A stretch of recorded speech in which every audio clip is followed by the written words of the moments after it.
The stagecoach from Wichita arrived at Caldwell Flats on a Tuesday, which was, by most accounts, the worst day of the week to arrive anywhere. The town wasn't much to look at, even on its best days. A single main street carved between two rows of weathered storefronts, a saloon that never really closed, a church with a cracked bell, and a livery stable that smelled worse than anything had a right to smell in open air. Dust hung over everything like a permanent fog. When the wind came off the plains, and it always came, it drove grit into your eyes, your teeth, the spaces between your fingers. Evelyn Mercer stepped down from that coach and immediately got a mouthful of it. She was 26 years old, brown-haired, and possessed of the kind of face that people called handsome rather than pretty. Strong jaw, steady gray eyes, a mouth that defaulted to a thin, careful line. She carried a single trunk and a canvas bag. Everything she owned. She wore a traveling dress of faded blue wool that had once been the nicest thing she'd ever purchased, bought with money she'd saved working 3 years in a Cincinnati boarding house. She had come here to marry a man named Gerald Pruitt. She had exchanged 14 letters with Gerald Pruitt. She knew the color of his horse, the acreage of his claim, the name of his late mother. She knew he was 41, a widower, and that he wanted a capable woman to help him run a household at the edge of the Kansas frontier. She did not know him. Not really. But she was 26, and Cincinnati had started to feel like a room with the walls moving inward, so she'd said yes. Gerald met her at the coach, which was something. He was taller than she'd pictured and had a broad mustache she hadn't anticipated. He shook her hand, didn't offer his arm, didn't help with her trunk, and said, "You're thinner than I expected." "Hello to you too," she said. He didn't smile. "Come on then." The next 3 days were the longest of her life. Gerald's house was a 2-room structure on the edge of his claim, 8 miles outside of town. The floors were dirt tamped hard. The roof leaked in 2 places. There was a cook stove that worked and a fireplace that didn't. Evelyn spent those 3 days cooking, cleaning, learning the layout of a place she was supposed to call home. Gerald watched her work and offered no help and almost no conversation. At meals, he ate without speaking. At night, he sat on the porch and smoked a pipe until the stars came out, then went to bed without saying goodnight. On the 3rd evening, she tried. "Gerald?" She stood in the doorway, drying her hands on a cloth. "Can we talk?" He looked at her from the porch chair like she'd asked him to explain the theory of the universe. "About what?" "About us. About the arrangement. About what you expect." She paused. "About what I expect." "You expect to be fed and housed," he said. "I expect the house kept and meals cooked. Seems simple enough." "I also expect basic human decency," she said quietly. He was quiet for a moment, then, "You're awful particular for a woman in your situation." "My situation." She turned that phrase over in her head that night, lying awake on the narrow cot in the second room while Gerald snored on the other side of a plank wall. She understood then that she had made a terrible mistake. The question was what to do about it. She was 8 miles from a town she didn't know, in a territory where she knew no one, with 43 cents to her name. She decided to wait, to watch, to be careful. That decision, like most decisions made out of fear rather than wisdom, did not work out the way she hoped. It happened on a Friday. Gerald had gone into Caldwell Flats that morning and come back in the late afternoon smelling of whiskey and something meaner than whiskey. That particular kind of bile a man builds up when he's been losing money and needs somewhere to put the anger. Evelyn had made supper. She set the table, poured water, and said nothing about the smell or the hour or the way he knocked his chair crooked sitting down. He ate 3 bites and pushed the plate away. "This is cold," he said. "I kept it warm as long as I could." "It's cold." She picked up the plate to put it back on the stove and reheat it, and he grabbed her wrist. Not hard at first, just grabbed it, like a reflex. "I didn't say take it away." His voice was flat in a way that made the hairs on her arms stand up. "Gerald, sit down." She sat. She set the plate back on the table. She watched him from across it and tried to read what was happening behind his eyes, tried to find the version of this that ended with her walking away from the table. "You've been writing letters," he said. She blinked. Yes. To my sister in Ohio. I told you I would." Didn't tell me what you'd be saying in them. I didn't say anything. About me? His voice rose just slightly, which was somehow worse than shouting. About this house? About our arrangement? Nothing that wasn't true. He stood up slowly, and she stood up with him because something in her body understood before her mind did what was about to happen, and she needed to be on her feet. You had no right, he said. She's my sister. I write to her. You have no right to go spreading stories about me to people outside this. I didn't spread anything. I just... He hit her. Not a slap. A fist. Closed-handed, across the side of her face, hard enough to knock her into the wall. The world went white. Then it came back in pieces. The taste of copper, the floor under her knees, the sound of her own breathing. She hadn't realized she'd fallen. She heard him breathing above her. You'll learn, he said, his voice very calm now, to keep your mouth shut about things that don't concern you. She didn't say anything. She was shaking too hard to speak, and she understood, with terrible clarity, that if she said the wrong thing right now, it would happen again. It happened again anyway. She didn't remember all of it afterward. She remembered the table, the floor, the doorframe she grabbed trying to get up. She remembered his voice, very even, telling her that she ought to be grateful. She remembered the cold air on her face when he finally opened the front door and pushed her out of it. She landed in the dirt. You want to write letters? Do it from somewhere else, he said from the doorway. I'll send your trunk to town. You can come collect it when you've got somewhere to be. The door closed. She lay in the dark for a long moment, cataloging herself. Ribs hurt, head worse, something wet on her face that was probably blood. She got up. It took 3 tries, and the last few feet of it were more of a crawl than a walk. But she got vertical, and she started moving. 8 miles to town. No coat. It was still inside. No bag, no money, no nothing. She walked. She reached Caldwell Flats just past midnight. The saloon was the only thing still lit.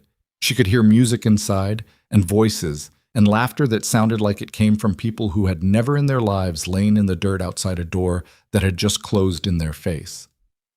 She stood at the edge of the main street and understood very clearly that she was a spectacle. Even at midnight, there were people to see her. A couple of cowboys moving between the saloon and the livery, a woman in the doorway of a building she recognized as a boarding house, a man sitting on a barrel outside the general store smoking a cigarette despite the late hour. They all looked at her. She was still wearing her wedding trip dress, now torn at the shoulder and bloodied at the collar. Her face was swelling around one eye. She was limping.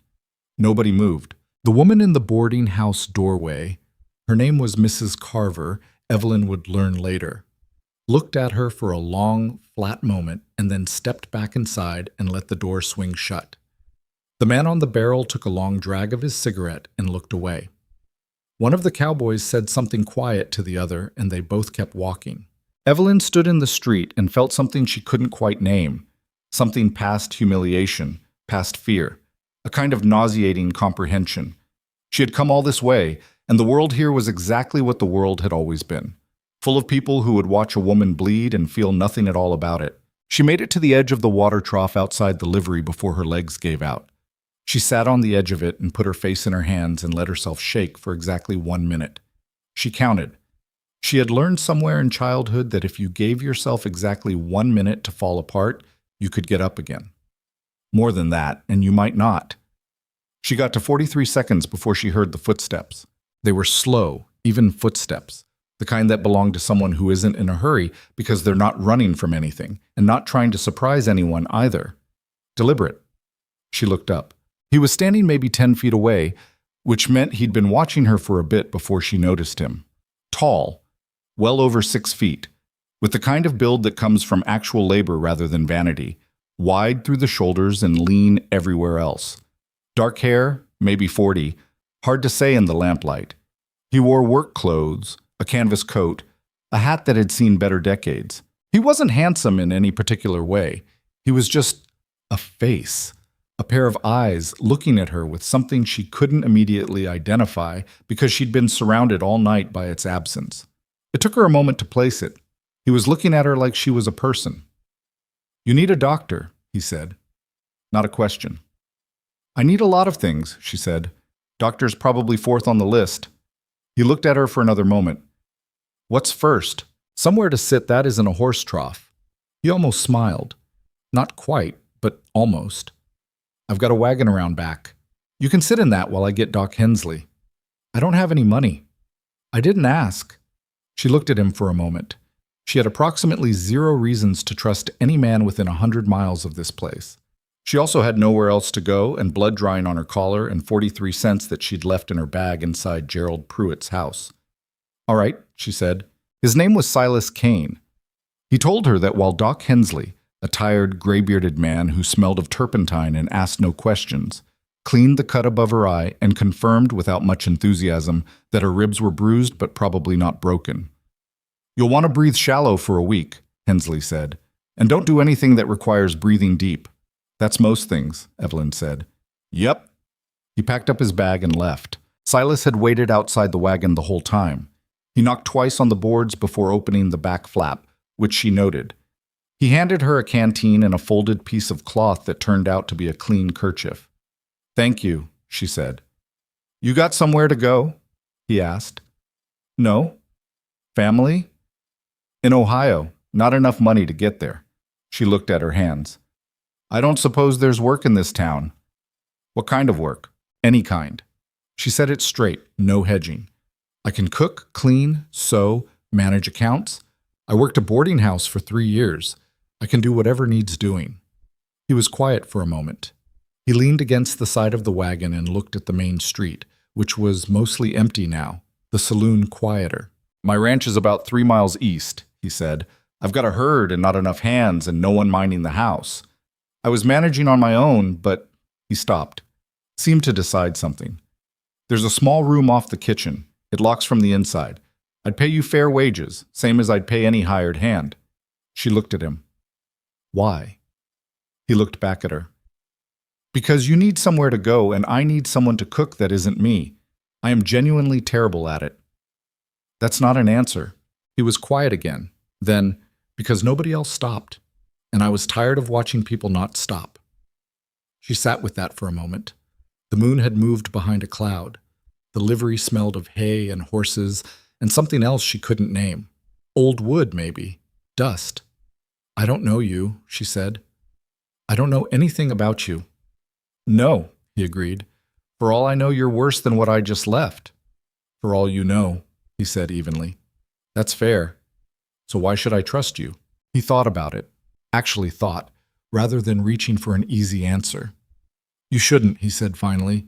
Not yet. Trust ought to be earned. But I'll tell you what I can tell you. I'm not going to hurt you. I'm not going to make any kind of demand on you beyond what I said. And if you wake up any morning and decide you want to leave, I'll drive you wherever you want to go myself. He paused. That's all I've got. It's not much. Evelyn Mercer had crossed 900 miles and 14 letters to end up sitting in the back of a stranger's wagon in the middle of the night with a cut above her eye and 43 cents to her name. She had done everything right, and it had gotten her here. She was beginning to think that doing everything right was maybe not the strategy she'd imagined it to be. Can you actually cook anything? She asked. Beans, he said. And I've been told my coffee is survivable. That's a low bar. It's a low bar I clear consistently. She laughed. It surprised her, the laugh coming up out of nowhere, scraping past the bruised ribs, and she winced at it, but didn't stop it either. All right, she said. I'll try it. The cane spread sat in a hollow east of town, 3 miles down a track that would be generous to call a road. In the dark, it was just shadows and shapes. A main house, a barn, some outbuildings scattered without any particular logic. A stand of cottonwoods along a creek she could hear but couldn't see. In the morning, it looked like exactly what it was. A working ranch, run hard and short-handed, everything functional and nothing pretty. Fences in decent repair, barn solid enough, a kitchen garden gone mostly to weeds along the south side of the house. Evelyn stood on the porch with her coffee, Silas's coffee, which was, in fact, survivable, barely, and took stock. He'd given her the room off the kitchen as promised.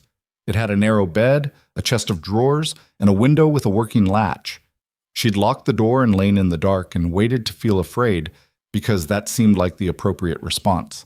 Instead, she'd slept 9 hours without waking, which felt like a different kind of statement.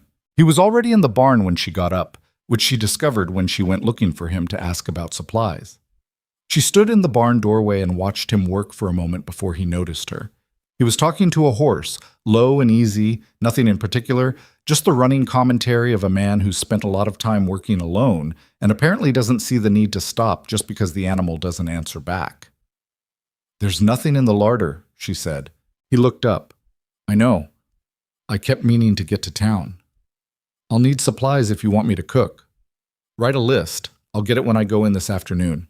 I'll go with you." He looked at her steadily. "You might get looks. People saw you last night." "People always give me looks," she said. "I've been managing that my whole life." He nodded once and went back to the horse. The first week was mostly silence, which suited them both. They existed in the same space without intruding on each other, which was a thing Evelyn had not known she needed until she had it. She cooked, she cleaned, she started on the kitchen garden, ripping out the weeds and assessing what could be saved. She found a litter of kittens in the barn that Silas apparently hadn't noticed, which told her something about what his attention was pointed at. He worked from before sunrise to after dark. She heard him come in at night and heard him leave again in the morning. He was not a man who was idle at any hour. On the fourth day, he came in for supper and stopped in the kitchen doorway and just stopped. She'd made beef stew with what she'd found, proper stew with vegetables and dumplings, and the smell of it had apparently hit him somewhere unexpected because he stood there for a moment with an expression on his face she couldn't read. "Sit down before it gets cold," she said. He sat. He ate about half the bowl before he said, "My wife used to make this." Evelyn looked up from her own bowl. "Her name was Clara," he said. He wasn't looking at her, looking at the table. "She died 3 years ago." "I'm sorry," Evelyn said. He nodded. "She was the one who knew how to cook. I've been eating beans since then because that's what I know how to make." "How did she—" Evelyn started, then stopped. "I'm sorry, that's not my business." "It'll be your business soon enough," he said, which was a strange thing to say, and he didn't explain it. He finished his stew and thanked her and went out to do the evening chores. She sat with her bowl and the lamp and turned his words over. "It'll be your business soon enough." What did that mean? She didn't ask.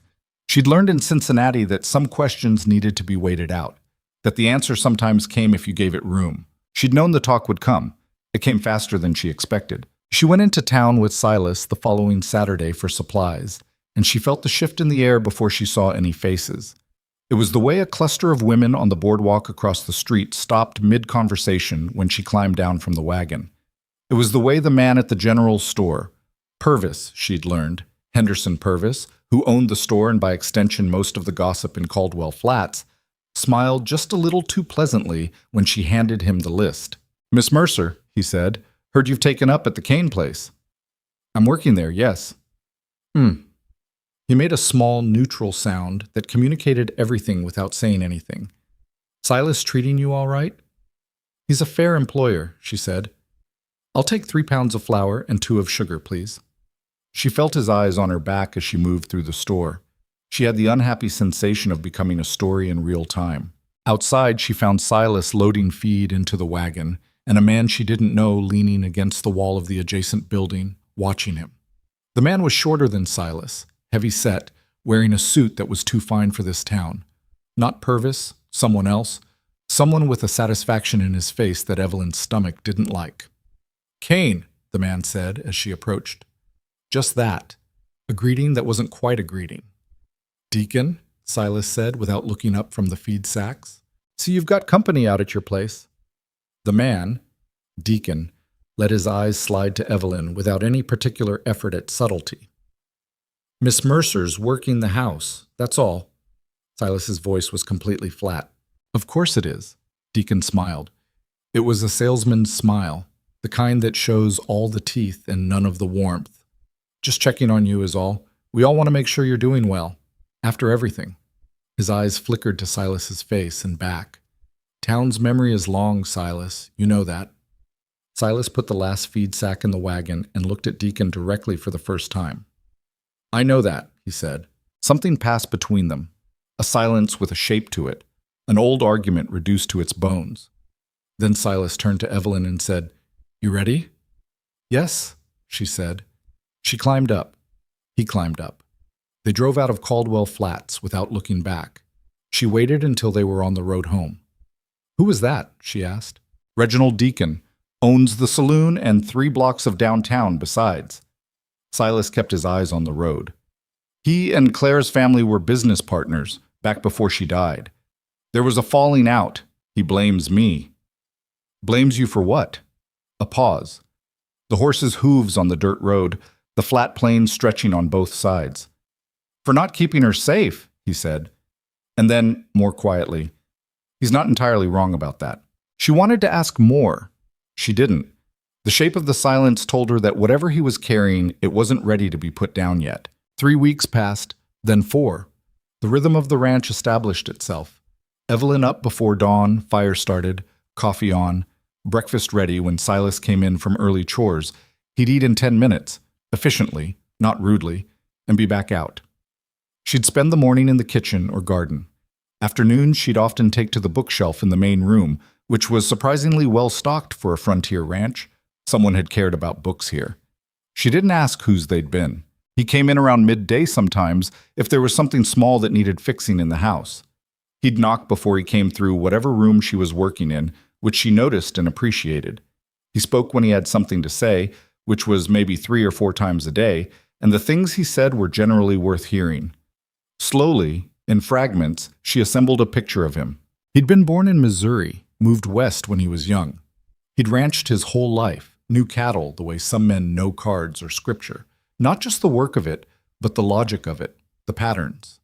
He'd met Clara at a dance in Wichita. They'd had 7 good years before. He didn't talk about the before, but it was there in everything. The way a room in the house stayed closed, the way he sometimes stopped in the middle of a task and went still for a moment before pushing on. Clara had been here.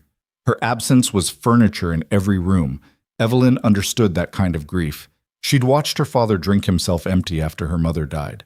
She understood what it looked like when someone was still living in the ruins of something. She didn't push.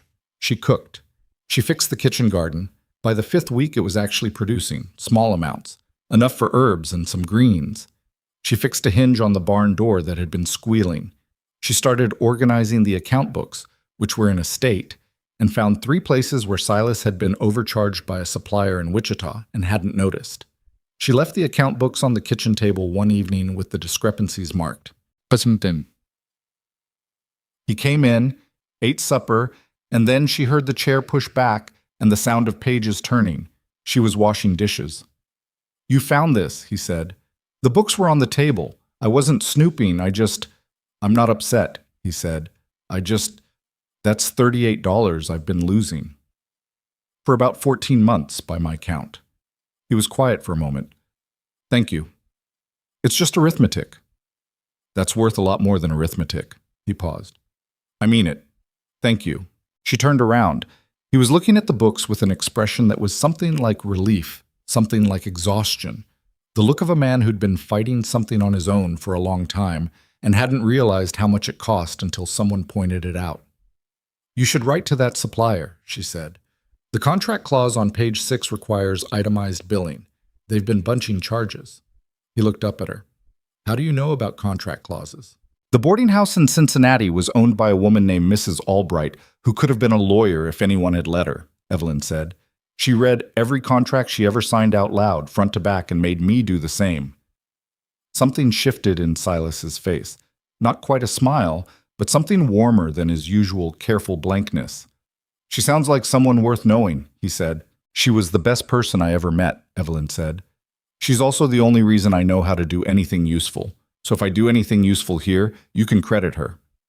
"I'll credit you," he said. She turned back to the dishes. Her face felt warm in a way that had nothing to do with the stove. She couldn't have said exactly when it shifted or what shifted exactly.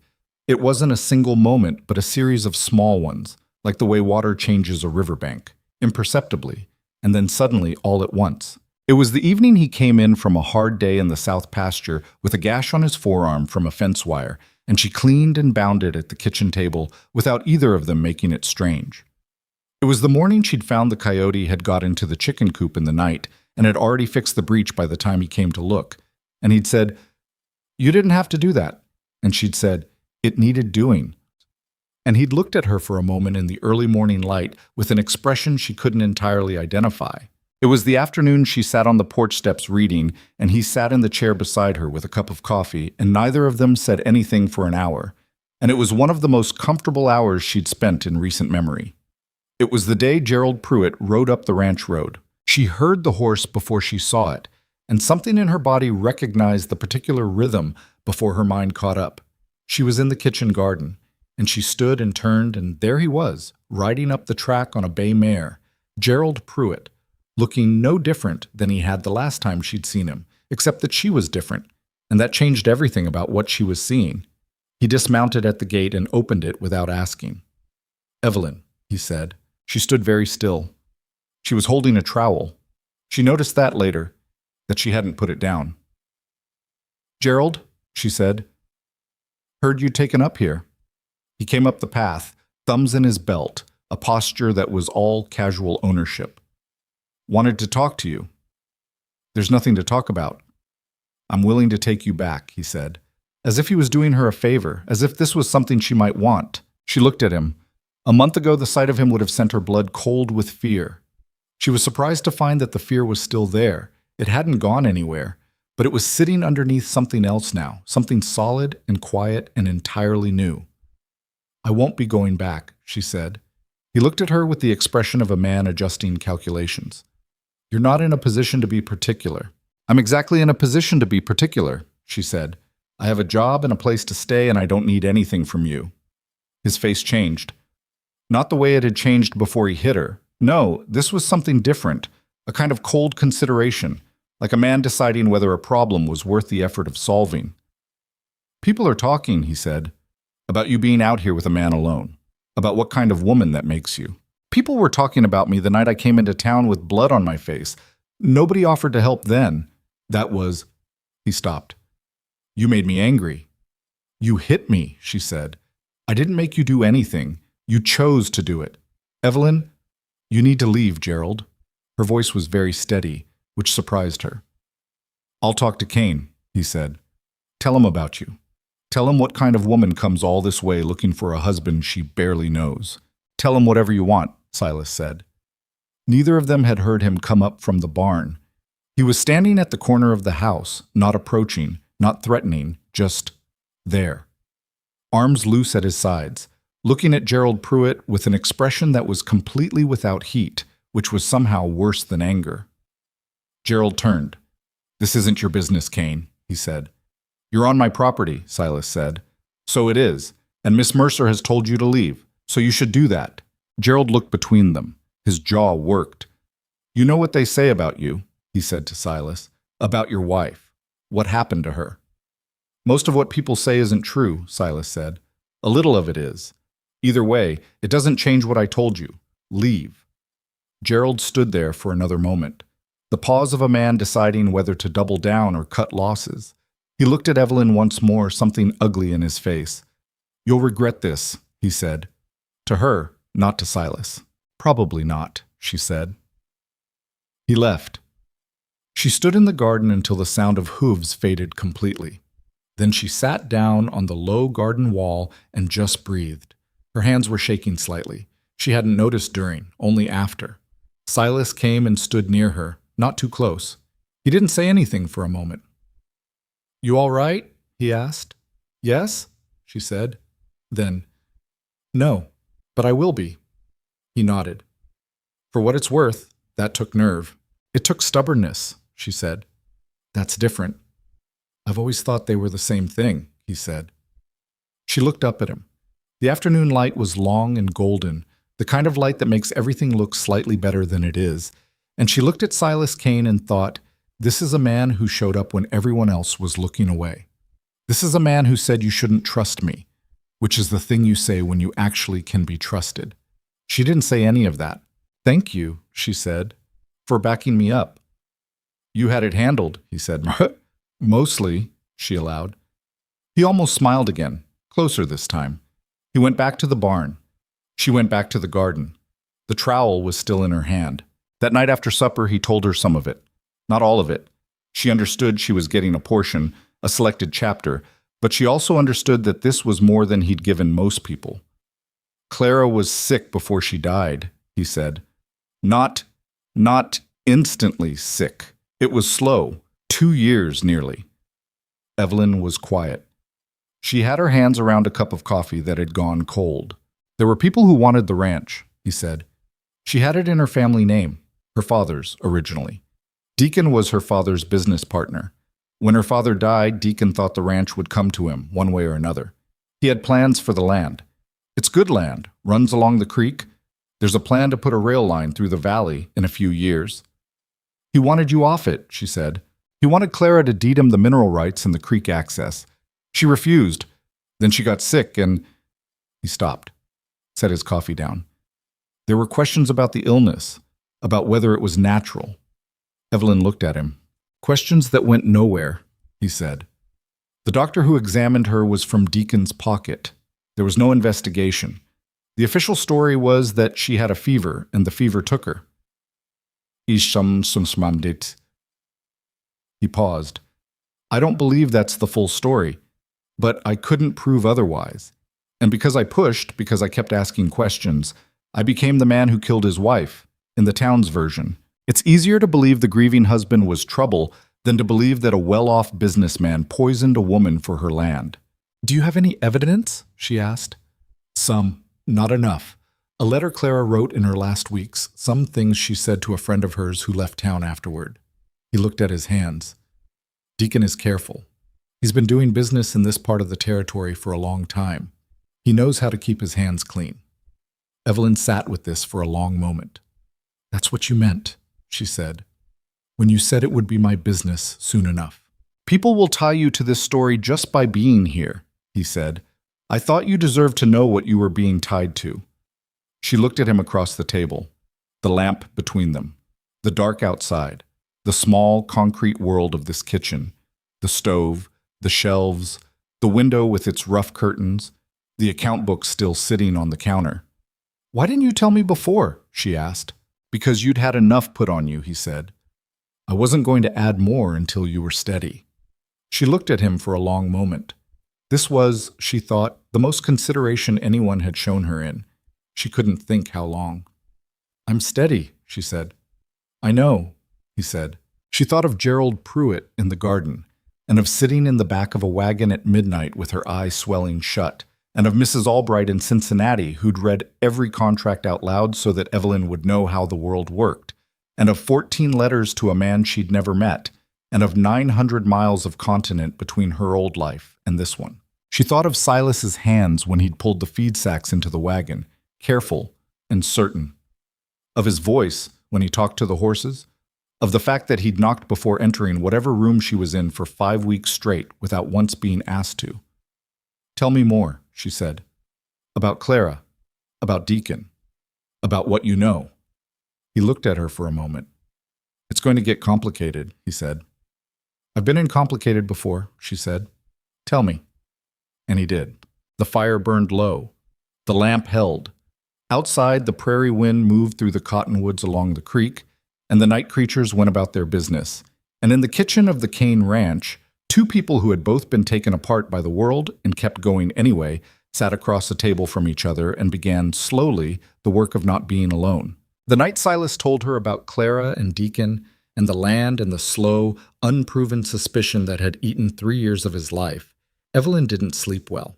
Not because she was afraid exactly, but because her mind kept turning the pieces over the way you turn stones in a creek bed, looking at what lies underneath. She lay in the narrow room off the kitchen with the window latch open an inch and the prairie wind moving the curtain, and she thought about what it meant to be accused of something you couldn't disprove. She'd spent her whole adult life being careful, precise, keeping her accounts straight in every sense of the word, and she'd still ended up in the dirt outside Gerald Pruitt's door.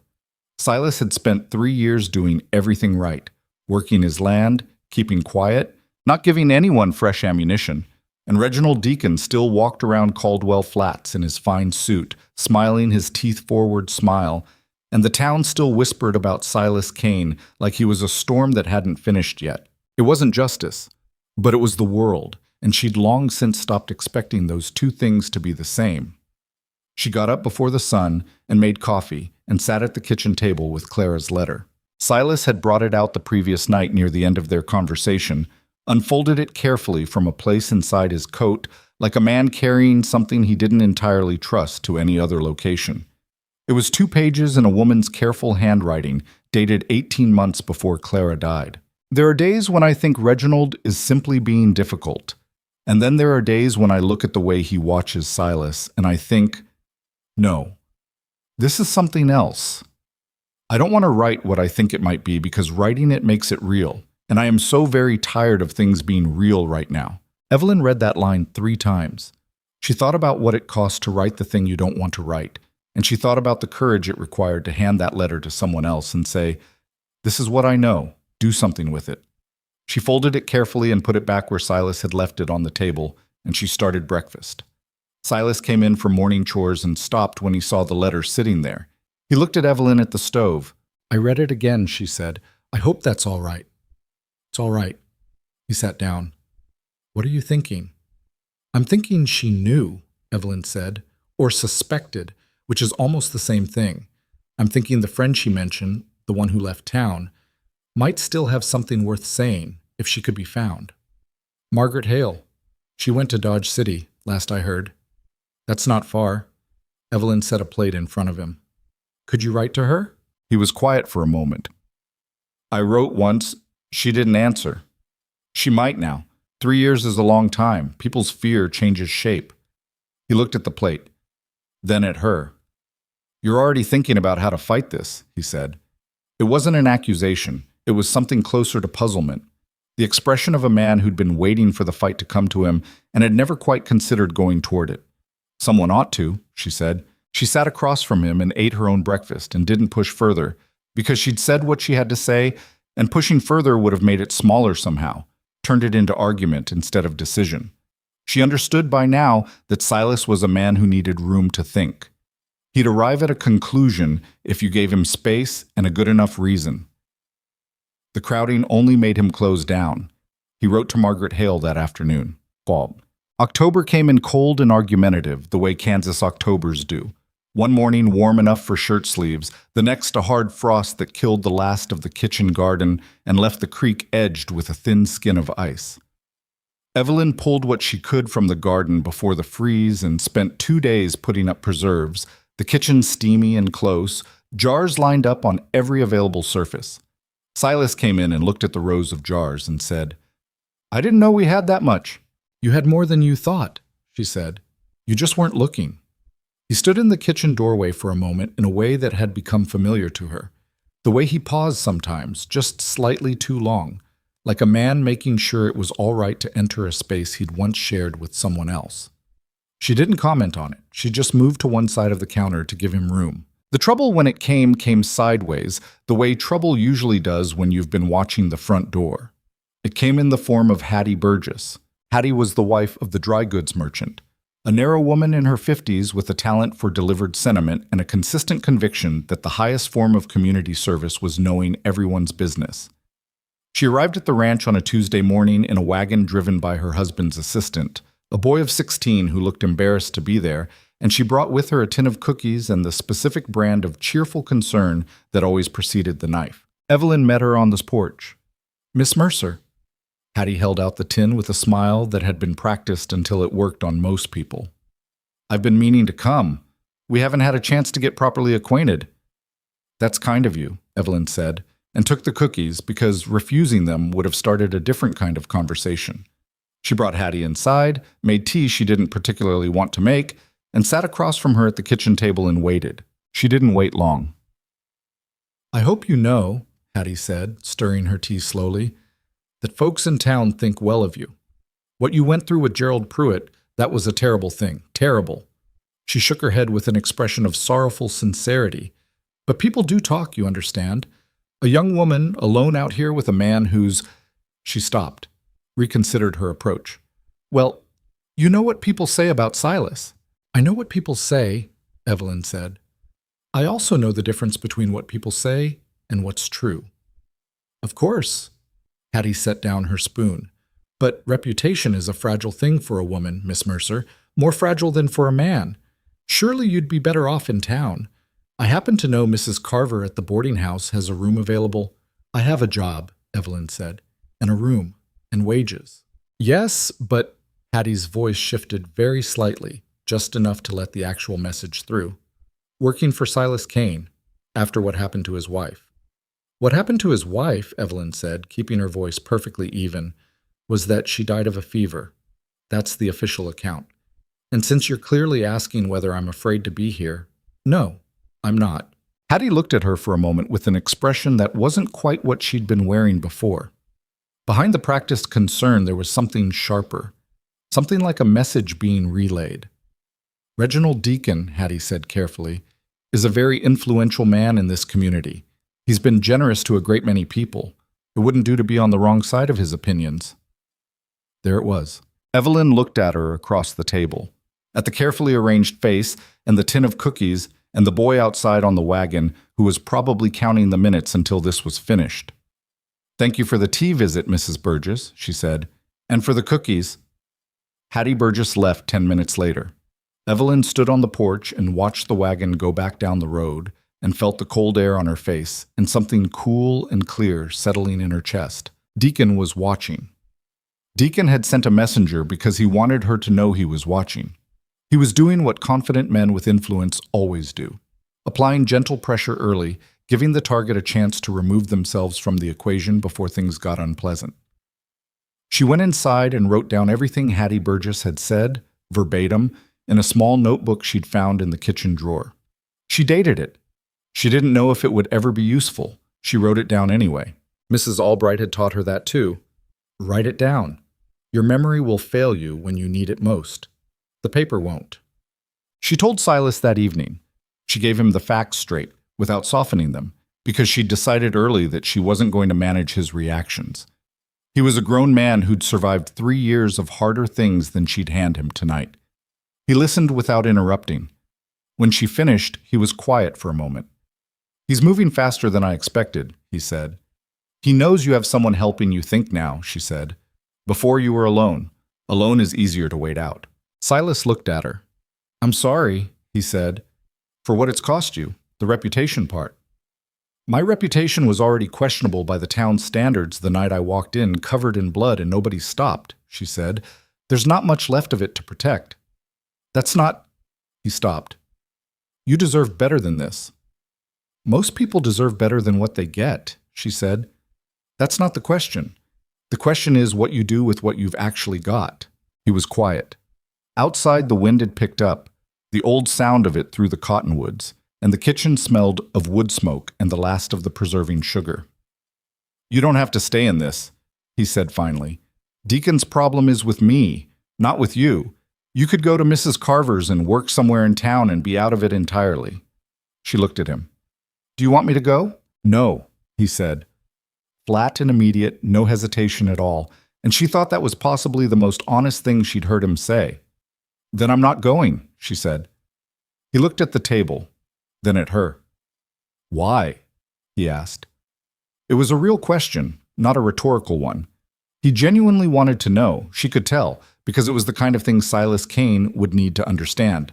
Why anyone would choose the harder path when the easier one was right there. She thought about it for a moment before answering because it deserved a real answer. Because you stopped, she said. When everyone else kept walking, you stopped. And I've been trying to figure out my whole life what kind of person does that. And now I know. And it turns out that's the kind of person I want to be on the right side of. He looked at her for a long moment. That's a lot of faith to put in one decision, he said. I know, she said. Most of my decisions have been terrible. I figure the odds are due to turn. Something cracked open in his face then. Not quite a smile, or maybe more than a smile, something she didn't have a clean word for. He looked for just a second like a man who'd forgotten what it felt like to be known by someone, and had just been reminded. Then he picked up his coffee and looked at the window. I'll write a follow-up letter to Margaret Hale, he said. Good, she said. November brought the first real snow, and with it, news.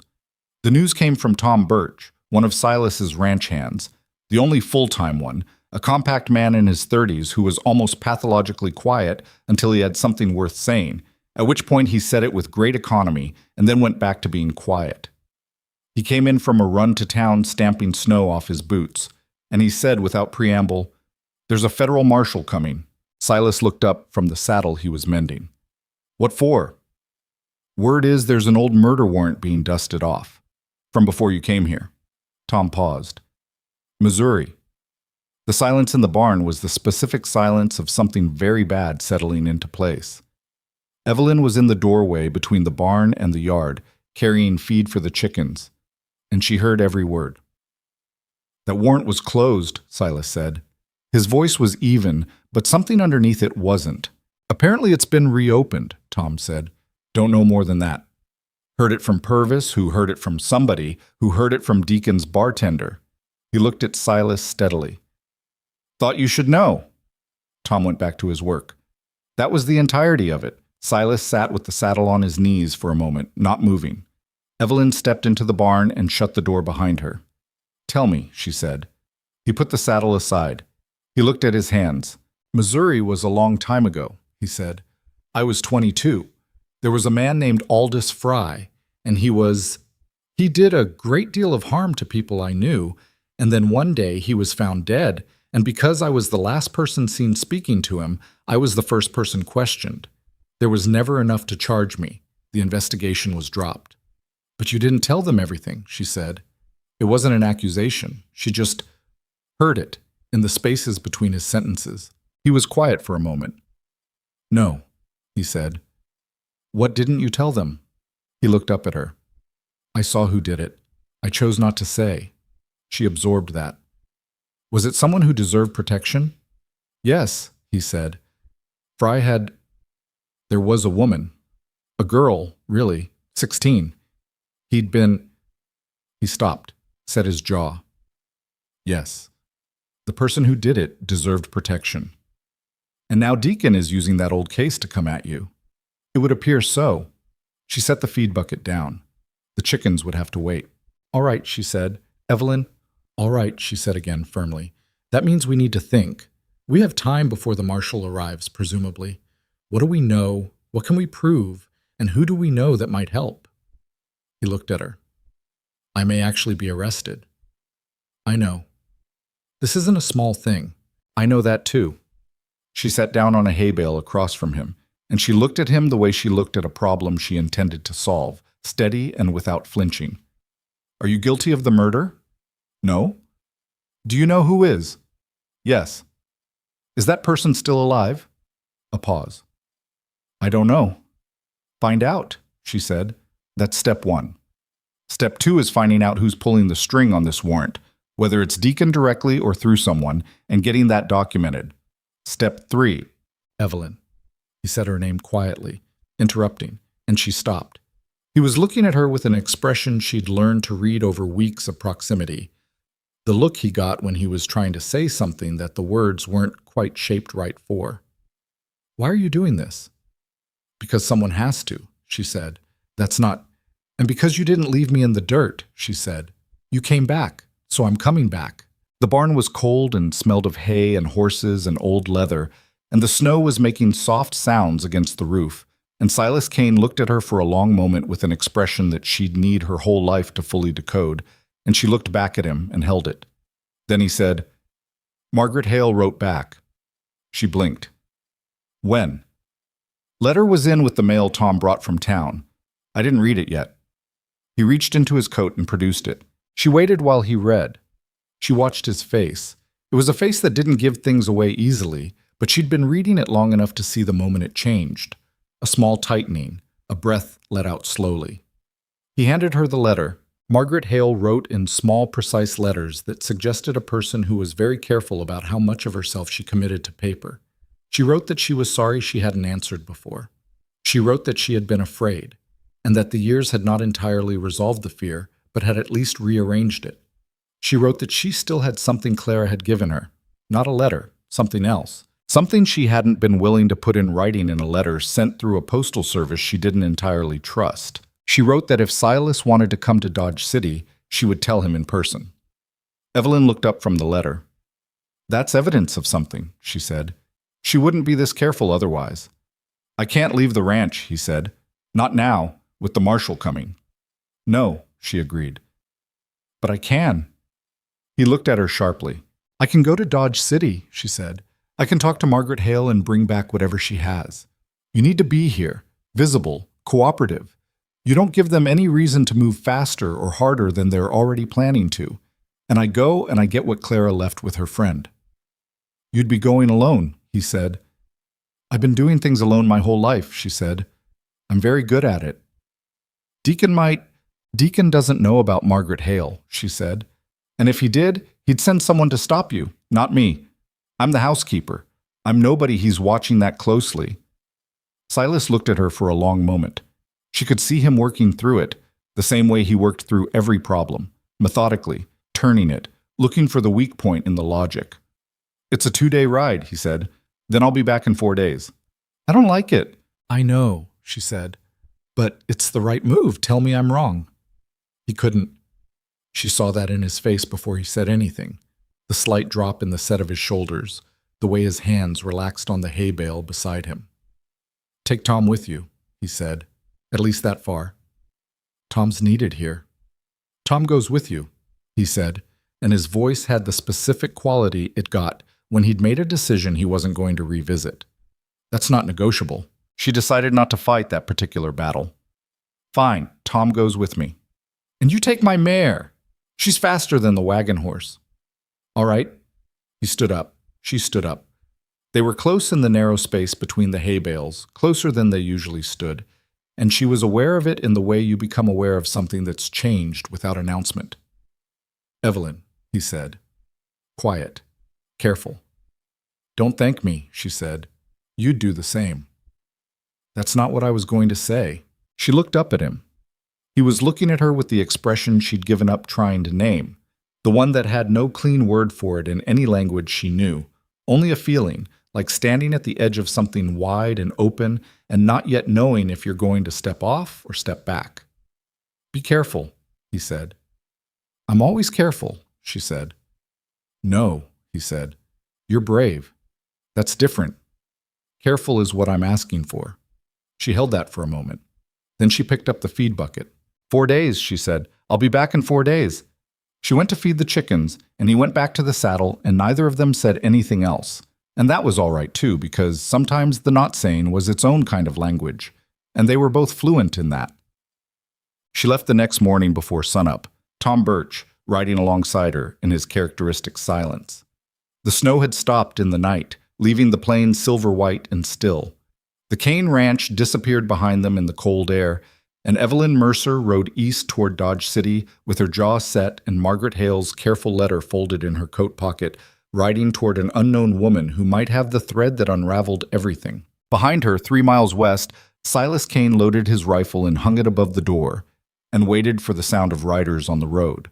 He didn't have to wait long. By noon, there were 2 men at his gate, one in a federal coat, one in a good suit that didn't belong to anyone with honest reasons to be here. The federal man had a warrant. The other man had the particular kind of stillness that belongs to someone watching something he's arranged playing out the way he planned. Silas opened the gate and let them in and kept his face as open and cooperative as he'd promised. And he thought 4 days. He just needed 4 days. The federal marshal's name was Garrett Hollis, and he was, to his credit, neither theatrical nor cruel about it. He showed Silas the warrant, explained its contents in plain language, and accepted a cup of coffee before telling him that he wasn't under formal arrest yet, that this was what he called a preliminary inquiry, which meant Silas was required to present himself in Caldwell Flats within 48 hours for questioning, and that if he failed to do so, the arrest would become considerably less polite. The man in the good suit didn't introduce himself. He stood near the porch railing and watched everything with the patient attention of someone who has already decided how the story ends and is simply here to observe the opening chapters play out. Silas knew who he was anyway, Victor Crane, Deacon's attorney imported from Topeka, the kind of lawyer who existed specifically to make the law bend in directions it wasn't meant to bend. You've come a long way, Silas said to Crane, not to Hollis. Crane smiled without any feeling behind it. Just ensuring due process is properly served, Mr. Kane. I'm sure. Hollis finished his coffee and set the cup down with the careful consideration of a man who was doing his job and nothing more. He looked, Silas thought, mildly uncomfortable, not with the law, but with the company he was keeping today. There was something in the set of Hollis's jaw that said he'd been handed this assignment rather than chosen it. 48 hours, Hollis said. I'll see you in town. They left. Silas stood on the porch until the sound of their horses faded, and then he went inside and sat at the kitchen table and looked at the empty chair across from him where Evelyn usually sat. She'd been gone since before dawn. She was somewhere on the road to Dodge City now, cold and riding hard, carrying the weight of this thing without knowing how much heavier it had just gotten. He thought about what Crane's presence meant. A Topeka lawyer didn't come all the way to Caldwell Flats for a preliminary inquiry on a 20-year-old warrant unless someone had already decided the outcome and needed the legal machinery greased enough to get there. The warrant was the weapon. Crane was the hand holding it, and Deacon was the reason it was pointed at Silas Kane right now, in this season, with the railroad survey due through the valley come spring. He went to his desk and wrote 2 letters. One to his own lawyer in Wichita, a man named Solomon Park, who was not glamorous but was relentlessly competent and had once beaten a land grab case that everyone said couldn't be beaten. The other letter was harder to write, and he sat with it for a long time before he put pen to paper. It was to the woman in Missouri, the one he'd protected 20 years ago, the one he still didn't know was alive or dead or somewhere in between. Her name had been Ruby Foss, and she'd been 16 years old when Aldous Fry finally stopped being a problem to anyone, and Silas had been 22 and had stood in a barn in the dark and looked at what she'd done and made a decision he'd never regretted but had never stopped carrying either. He didn't know if the letter would reach her. He didn't know if she'd answer even if it did, but he wrote it because Evelyn had told him that step 1 was finding out if the person who'd actually killed Aldous Fry was still alive, and Evelyn was right about most things, and he was running out of steps he could take on his own. He sealed both letters and rode to town to post them and to present himself to Marshal Hollis, as required, and the whole ride in, he felt the specific loneliness of being in the middle of something and having the person he most wanted to talk to be 40 miles away on a road that was cold and probably icy at the edges. Dodge City was bigger than Evelyn expected and louder than she preferred, a town that had outgrown its own bones and was still in the process of figuring out what it wanted to be. Tom Birch wrote her to the address in Margaret Hale's letter, a boarding house on a quiet side street 3 blocks from the main cattle yards, and then settled himself in a saloon across the way to wait, which she suspected was his preferred activity in most situations. Margaret Hale was not what Evelyn had pictured. She'd imagined someone timid, the friend who ran away, who hadn't answered Silas's first letter, who'd been frightened enough by Reginald Deacon to put 100 miles between herself and Caldwell Flats. She'd expected someone diminished. What she found was a woman of about 50 with iron-gray hair and an expression that had been through things and come out weathered rather than soft. She opened the boarding house door, looked Evelyn up and down, and said, "You're not Silas." "No," Evelyn said. "He couldn't come. I'm Evelyn Mercer. I work at his ranch." Margaret looked at her for a moment with the assessing quality of someone who'd had to read people quickly as a survival skill. "Come in, then." The room Margaret rented was small and orderly, the room of a woman who'd made a practice of keeping her possessions manageable, perhaps because she'd had to move before without much notice. She had a fire going and a pot of tea on the small table near the window, which struck Evelyn as either hospitable or premeditated. "You wrote that you had something," Evelyn said, once they were sitting. She didn't have time for a long approach. "Something Clara gave you." Margaret wrapped both hands around her teacup. "I wrote that I had something I wasn't willing to commit to a letter." "Yes. I'm here instead of a letter. So." Margaret looked at her steadily. "You're direct." "I'm working against a deadline," Evelyn said. "A federal marshal showed up at the ranch the morning I left. Silas has 48 hours to present himself for questioning on a 20-year-old murder warrant that's been reopened by someone who wants him gone. So I'd appreciate whatever you can tell me." Margaret was quiet for a moment. The fire snapped. Outside, a cart went by on the street. "Clara was afraid of Reginald Deacon," Margaret said.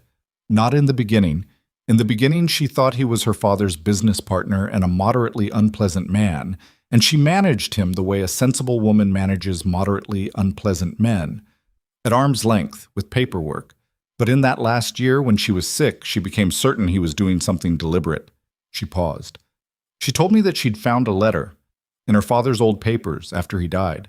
A letter from Deacon to a man she didn't recognize, discussing, she said the word he used was arrangement, an arrangement concerning the mineral rights to the Kane property and a timeline, and what she called contingencies.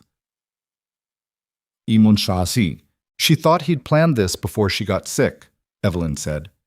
She thought he'd been planning it for years, Margaret said, waiting for the right circumstance. And the letter? She gave it to you? Margaret set down her teacup. She stood and went to the chest of drawers in the corner and opened the bottom drawer, lifting out a folded piece of oilcloth that had been tucked beneath a winter blanket. She brought it to the table and unfolded it carefully. Inside was a letter and a second document that appeared to be a page torn from a ledger. The letter, Margaret said, is what Clara found. It's from Deacon to a man named Harwell. I don't know who Harwell is, but the ledger page, Clara found this separately in the files of the doctor who treated her, the man who signed her death certificate. She looked at Evelyn. She stole it from his office herself, 3 months before she died. She was still well enough to ride. Evelyn picked up the ledger page carefully. It was a record of payments, dates, and amounts, written in 2 different hands. Several entries were marked with initials rather than names. The amounts were substantial. The dates corresponded, she was calculating quickly, to the months when Clara's illness had accelerated. She looked up at Margaret. This is payments, she said. To the doctor, Margaret said. Clara believed so. She couldn't prove it. She didn't know who the initialed entries came from, but she believed she knew. If someone could identify Harwell, Evelyn said slowly, and connect him to Deacon, and connect both of them to these payments, that's a great deal of connecting, Margaret said. It is, Evelyn agreed, but it's more than Silas has ever had before. She sat with the documents and looked at them and let her mind work the way Mrs. Albright had taught her, methodically, not reaching for conclusions ahead of the evidence, following each thread to see where it pulled. The letter was vague enough to be deniable. The ledger page was specific enough to be dangerous. Together they were not proof, not in any courtroom sense, but together they were a road that might lead to proof, if you could find who'd walked it. Why didn't you send this, she asked, when Silas wrote the first time. Margaret folded her hands on the table. Because the first letter asked me what I knew, and I thought, if I say what I know, if I write it in a letter, and somehow Deacon finds out. She stopped. I have a daughter. She lives in Abilene. I have grandchildren. Her voice was flat, not self-pitying, just factual. Clara is dead. Being brave on her behalf doesn't feel worth what it might cost the people who are still alive. And now? Evelyn asked. Now a federal marshal has shown up at Silas's door, Margaret said, which means Deacon is moving, which means these documents will disappear anyway, if he gets to them, or gets to me. She looked at Evelyn directly. Better to use them while they might still mean something. Evelyn reached into her coat pocket and took out the small notebook she'd been carrying since the day Hattie Burgess came to the ranch. I want to write down everything you just told me. Everything. When Clara found the letter, where she found it, what she told you in her own words, what the doctor said to you, if he said anything at all, in those last weeks. Margaret looked at the notebook. It won't hold up in court. It might hold up in front of the right people, Evelyn said. People who need a reason to look harder. They sat together for 2 hours. The fire burned down and Margaret added wood without being asked, and Evelyn wrote, and Margaret talked with the careful, unhurried pace of a woman who was making sure she got it right. She told Evelyn things she'd been holding for 3 years, things that had settled into the furthest rooms of her and stayed there, and the telling of them left visible marks on her face. A tightness released here, a line deepened there, the specific exhaustion of a person who's been guarding something heavy for a very long time. When it was done, Evelyn had 11 pages of notes. She had the original letter and the ledger page tucked into the oilcloth, and then inside her coat, next to her skin, where she intended them to stay until she was back at the Kane Ranch. Thank you, she said at the door. Don't thank me, Margaret said. Just use it for something. I will, Evelyn said. She found Tom Birch where she'd left him, nursing a drink with the patience of a man accustomed to waiting on other people's business. He looked up when she came in. Ready? He asked. We leave now, she said. Tonight. He looked at the window, at the dark beyond it, at the thin skin of ice visible on the street outside. "It'll be cold," he said. "I know. We leave anyway." "We leave." He drained his glass and stood and put on his hat. He didn't ask why. That was the thing about Tom Birch that Evelyn had come to appreciate most. He understood instinctively the difference between questions that helped and questions that only slowed things down. They rode out of Dodge City as the last light failed, east into the dark and the cold, carrying documents that could either save Silas Kane or, if they reached the wrong hands first, end any chance he had entirely. Silas spent the 48 hours before his formal questioning doing 3 things: working the ranch with methodical consistency, because the animals didn't care about federal warrants, reading through every piece of paper he'd saved from the years surrounding Clara's death, looking for anything he'd overlooked, and sitting on the porch in the evenings watching the road east, which he told himself he was not doing, but was. Marshal Hollis came back on the second afternoon as promised, and Silas rode into Caldwell Flats with him without argument. Victor Crane was waiting at the marshal's temporary office, a room in the back of the Caldwell Flats courthouse, a building that was mostly used for land registration and the occasional visiting circuit judge. There were 2 other men present. One Silas didn't know, a man introduced as a witness who claimed to have evidence connecting Silas to the death of Aldous Fry. The other was someone he knew very well, Gerald Pruitt. The sight of Pruitt in that room told Silas everything he needed to know about how deep Deacon's reach went. Pruitt wasn't connected to anything in Missouri. He had no knowledge of Aldous Fry or the circumstances of his death. He was here for one reason, and it was not evidence. It was theater, a visible demonstration that Deacon could recruit, that his web in this territory was comprehensive, that Silas Kane was alone. Hollis conducted the questioning professionally. Silas answered what he answered and declined what he declined, and at no point gave Crane anything he could use, which Crane clearly found frustrating, judging by the way his pen moved increasingly sharply across his notepad. The witness, a man named Cobb, with the careful blankness of someone who'd been told what to say and was trying to remember it in the right order, gave a statement about Silas's whereabouts on the night Aldous Fry died that was detailed in all the ways that rehearsed lies tend to be detailed, and thin in all the ways that rehearsed lies tend to be thin. Silas listened to it and felt a cold anger that he kept very still in his chest. 20 years ago, in Missouri, in a barn in the dark, he'd made a choice that protected someone who needed protecting. He didn't regret the choice. He regretted now that he hadn't been more careful about what he'd left visible. "Mr. Kane," Crane said, leaning forward, "you maintain that you had no involvement in the death of Aldous Fry." "I maintain that because it's true," Silas said. "And yet you were the last person seen in his company." "I spoke to him that evening. He was alive when I left." "And where did you go after?" "Home," Silas said. "My own home. Alone." "No one to corroborate that." "No," Silas said. "I was 22 and lived alone. Most 22-year-old men who live alone don't schedule corroborating witnesses for their evenings." Hollis made a sound that might have been suppressed amusement and covered it by writing something in his notes. "There are people," Crane said carefully, "who suggest that your history of, shall we say, impulsive action is relevant to the circumstances surrounding your late wife's death as well."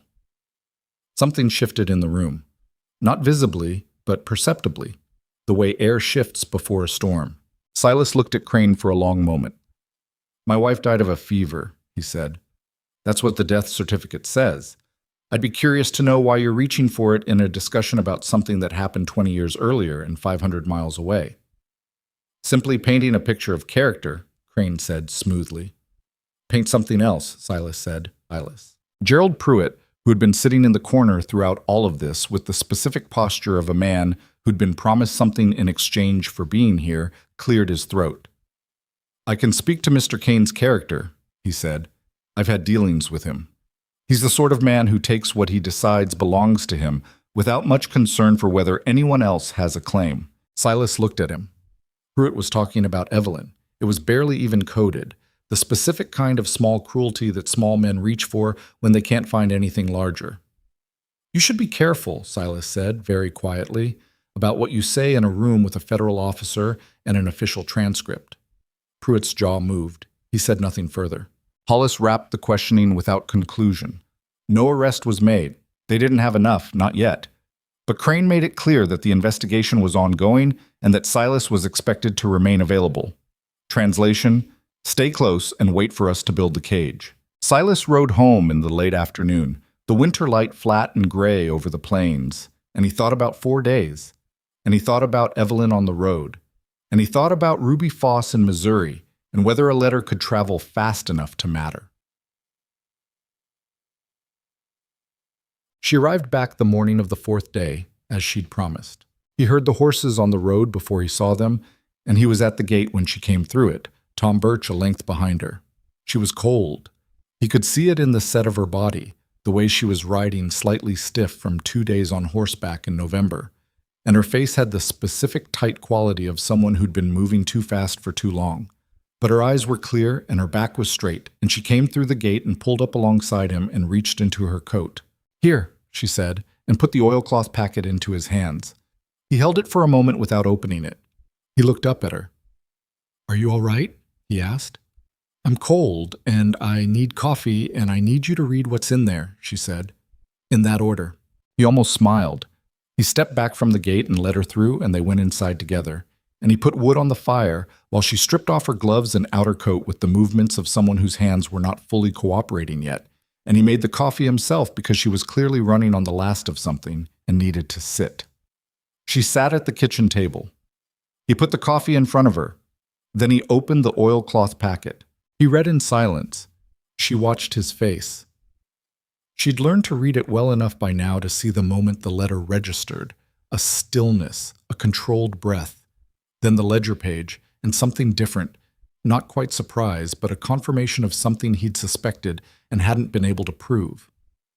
"Harwell," he said when he'd finished. "Do you know the name?" "I know the name." He set the documents down carefully. Harwell was the land agent who handled the transfer of mineral rights to the property south of here about 4 years back. He moved through this territory, registering land deals, and moved on. He worked for various clients. A pause. "Including, I believe, Reginald Deacon."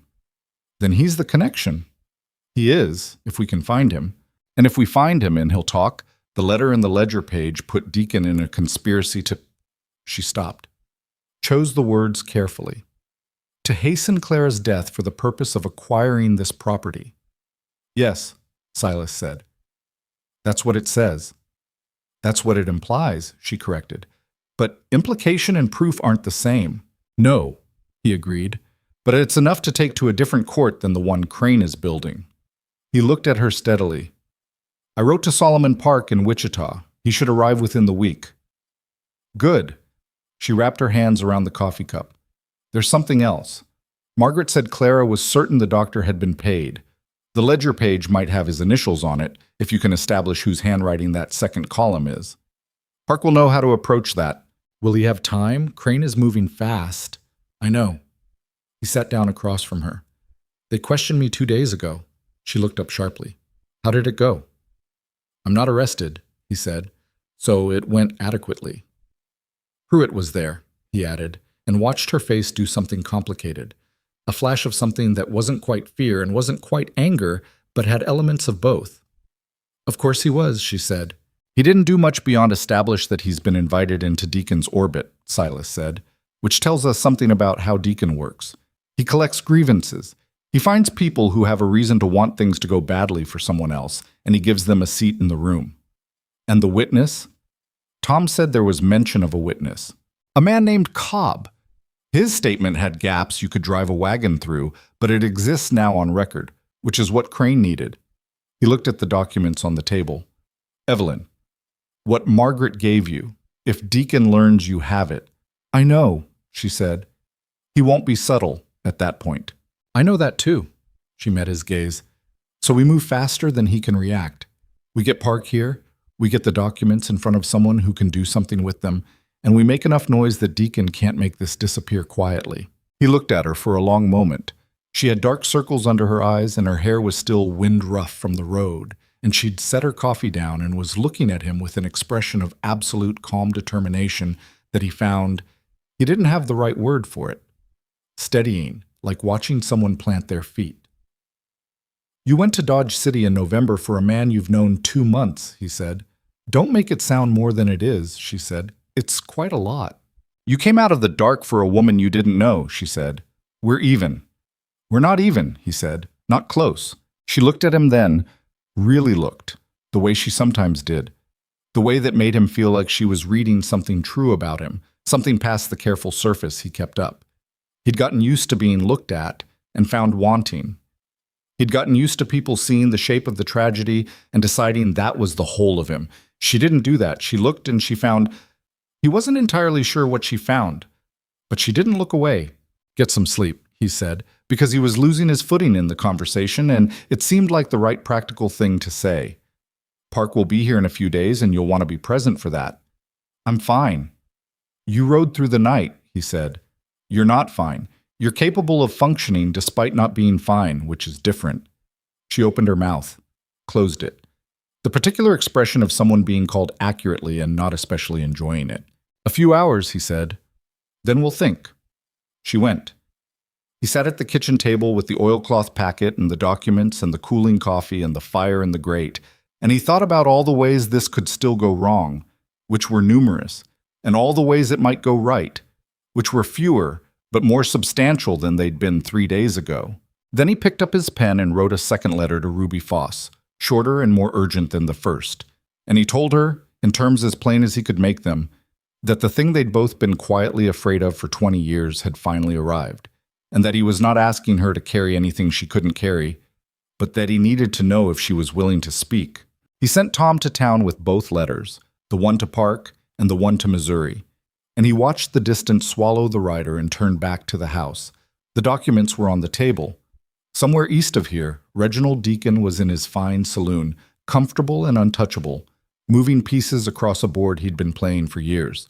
And somewhere in Missouri, if she was still alive, a woman named Ruby Foss might be holding the one piece of the story that could change everything. Silas Kane went back inside and waited, which was the hardest thing he'd ever been good at. Solomon Park arrived on a Thursday, 2 days after Silas's letters went out with Tom Birch, which meant he'd been already traveling when Silas wrote.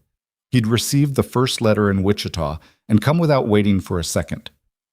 He was a small man, Korean-born, 50 years old, with reading spectacles he wore pushed up on his forehead and a leather satchel that appeared to contain approximately the entire history of Kansas land law, organized in a system only he fully understood. He shook Silas's hand, nodded at Evelyn with the brisk respect of a man who assessed people quickly and had apparently assessed her favorably, and sat down at the kitchen table and said, "Show me everything." Tati, Tom. Did. They showed him everything. He read without speaking for 40 minutes. The documents from Margaret Hale, Evelyn's 11 pages of notes, the letter Silas had saved from Clara, the account discrepancies Evelyn had found in the supplier contracts. He read the transcript of the questioning. Silas had requested a copy from Hollis, who had provided it without comment, which Silas took as a small sign that Hollis was at least conducting himself honestly. Park read Cobb's statement 3 times, making small marks in the margins with a pencil he produced from somewhere inside the satchel. When he finished, he took off his spectacles and cleaned them with the edge of his vest and put them back on. The Missouri warrant is thin, he said. Cobb's testimony has 2 factual errors I can identify without any additional research, which suggests he was coached from incomplete information. That's workable. He tapped the ledger page from Margaret Hale. This is more interesting. Do we know whose initials these are? We think the second column is the doctor who signed Claire's death certificate, Evelyn said. A man named Edmonds. He's still practicing in Caldwell Flats. Park looked at her. How confident are you in that reading? Moderately, she said. The handwriting in the second column matches the handwriting on the death certificate, which Silas has a copy of. I compared them myself. Park turned to Silas. You kept the death certificate. I kept everything, Silas said. Good man. Park looked back at the ledger page. If we can establish Edmund's handwriting through an independent comparison, a court-recognized comparison, we have a document showing payments were made by a party connected to Deacon, to the physician who certified Clara Kane's death during the months of her illness. That is not proof of murder, but it is proof of something deeply wrong, and it gives us grounds to challenge the official record of her death and to depose Edmonds under oath. He paused. People who've taken money to do dishonest things have a documented tendency to become considerably more honest when sworn testimony and personal criminal liability enter the conversation. Can you make that happen? Silas asked. Before Crane gets a formal indictment on the Missouri warrant? I can try to make it happen before Crane gets a formal indictment, Park said. I won't promise what I can't guarantee, but I'll tell you this. The warrant is the weapon they want to use to discredit anything you bring against Deacon. If I can get the warrant dismissed first or even delayed, their entire strategy shifts. He looked between them. I need to know, is there anything else? Anything either of you knows that I don't yet know? Silas was quiet for a moment. Evelyn looked at him because she'd noticed the quality of the quiet. It had a specific texture, the texture of something being weighed. There's the question of who actually killed Aldous Fry, she said carefully. Park looked at her, then at Silas. I wrote to the person, Silas said. I'm waiting to hear back. Is this person willing to come forward? I don't know yet. Park was quiet for a moment. If that person exists and will testify, it eliminates the Missouri warrant entirely. Not weakens it, eliminates it. There's no case if the actual perpetrator takes responsibility. He paused. But I won't build a strategy around a letter that may not be answered. What we have now has to be enough to work with. He closed the satchel and stood. I need a room in town and access to the courthouse records. I'll start with the land filings and work backward to Harwell. Mrs. Carver's boarding house, Evelyn said. Tell her I sent you. She'll give you a fair rate. Park gave her a look that was almost amused. You know the boarding house owner. She turned me away the night I came into town bleeding, Evelyn said. But she's felt bad about it ever since. You can use that. Park left for town. Silas and Evelyn sat in the kitchen in the particular silence of two people who have just handed a large problem to someone else and are now waiting to see if it was the right choice. He's good, Evelyn said. He's the best I know, Silas said. He'll need time, she said. I know. We may not have much of it. I know that too. She looked at the table, at the empty space where the documents had been, now in Park's satchel and on their way to the courthouse. There's something else I've been thinking about, she said. He looked at her.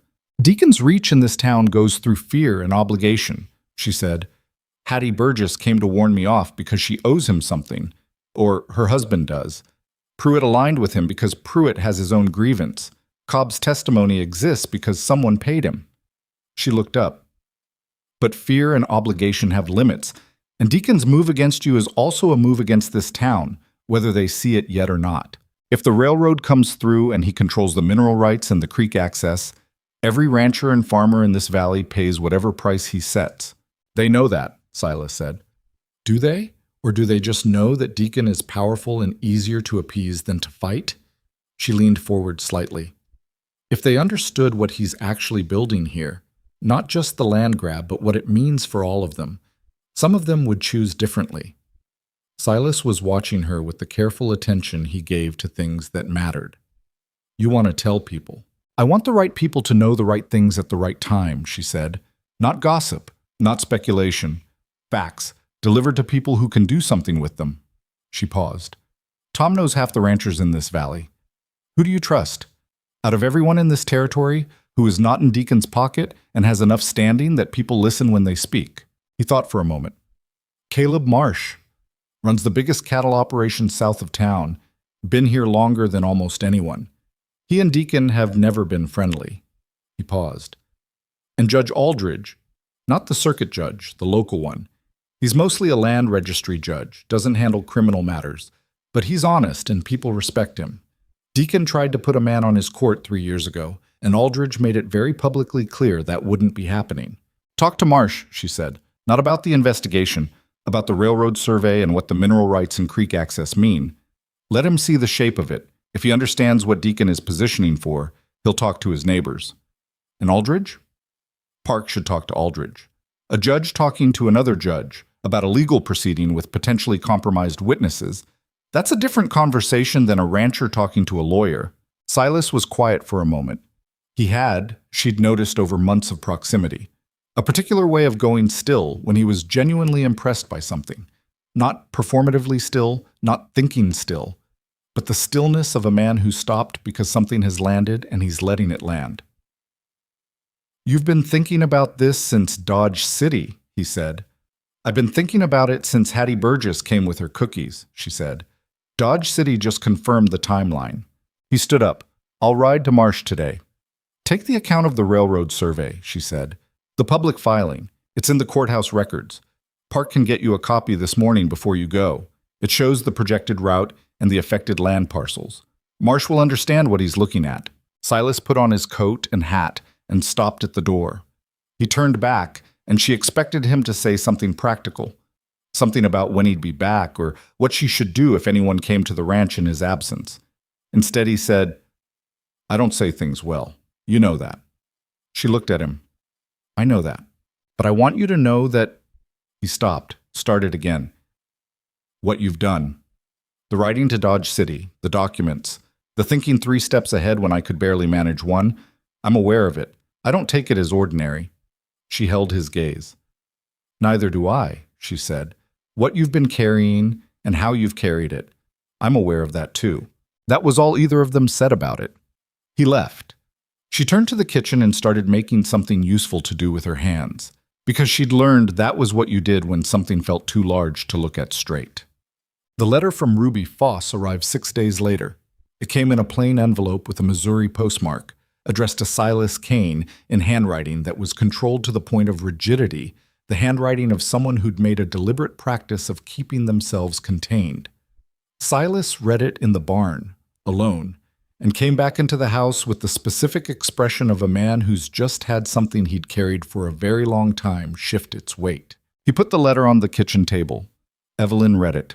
Ruby Foss wrote that she was 36 years old now, that she had a husband and 3 children in a town in Missouri she didn't name, that she had built a life that was genuinely good, and that she spent approximately no time thinking about Aldous Fry, because thinking about him had never served her, and she saw no reason to start. She wrote that she had received Silas's first letter and had sat with it for 2 weeks before opening it, and that she'd read it 3 times. She wrote that she was not willing to come to Kansas. Evelyn looked up. "Keep reading," Silas said. She kept reading. Ruby Foss wrote that she was not willing to come to Kansas, but that she was willing to put into writing what had happened on the night Aldous Fry died. If there was a lawyer involved who could confirm her statement had legal standing and that it would not be used to bring charges against her. She wrote that she had kept this inside her for 20 years because she'd been 16 and terrified, and a man she barely knew had stepped out of the dark and told her to go home and not look back. And she had done exactly that. And she'd spent 20 years knowing she owed him something she didn't know how to pay. She wrote, "I'm ready to pay it now if this is how." At the bottom of the letter, she had written a single line separately from the rest, as an afterthought or a conclusion. Evelyn couldn't tell which. "Tell him I never forgot that he stopped." Evelyn set the letter down. Across the table, Silas was looking at the window. The December light was thin and white through the glass. He had his hands flat on the table in front of him, and his face had the particular openness of a man who has put something down that he'd been holding so long he'd stopped noticing the weight. "She'll give a written statement," Evelyn said. "That's enough for Park, isn't it?" "It should be," he said. His voice was slightly rough at the edges. "A sworn affidavit from the person who actually committed the act. That's not a question of testimony quality or witness credibility.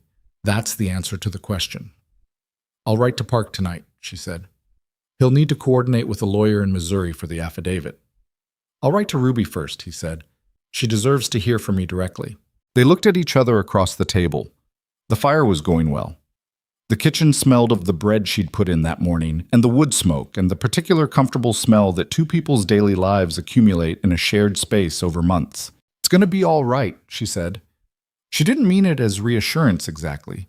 She meant it as assessment, the cool, considered assessment of a woman who'd been looking at this problem from every angle for weeks, and was now seeing the shape of it clearly. "Maybe," he said. "Probably," she amended. "Assuming Deacon doesn't move faster than Park can build the case." "He'll move," Silas said.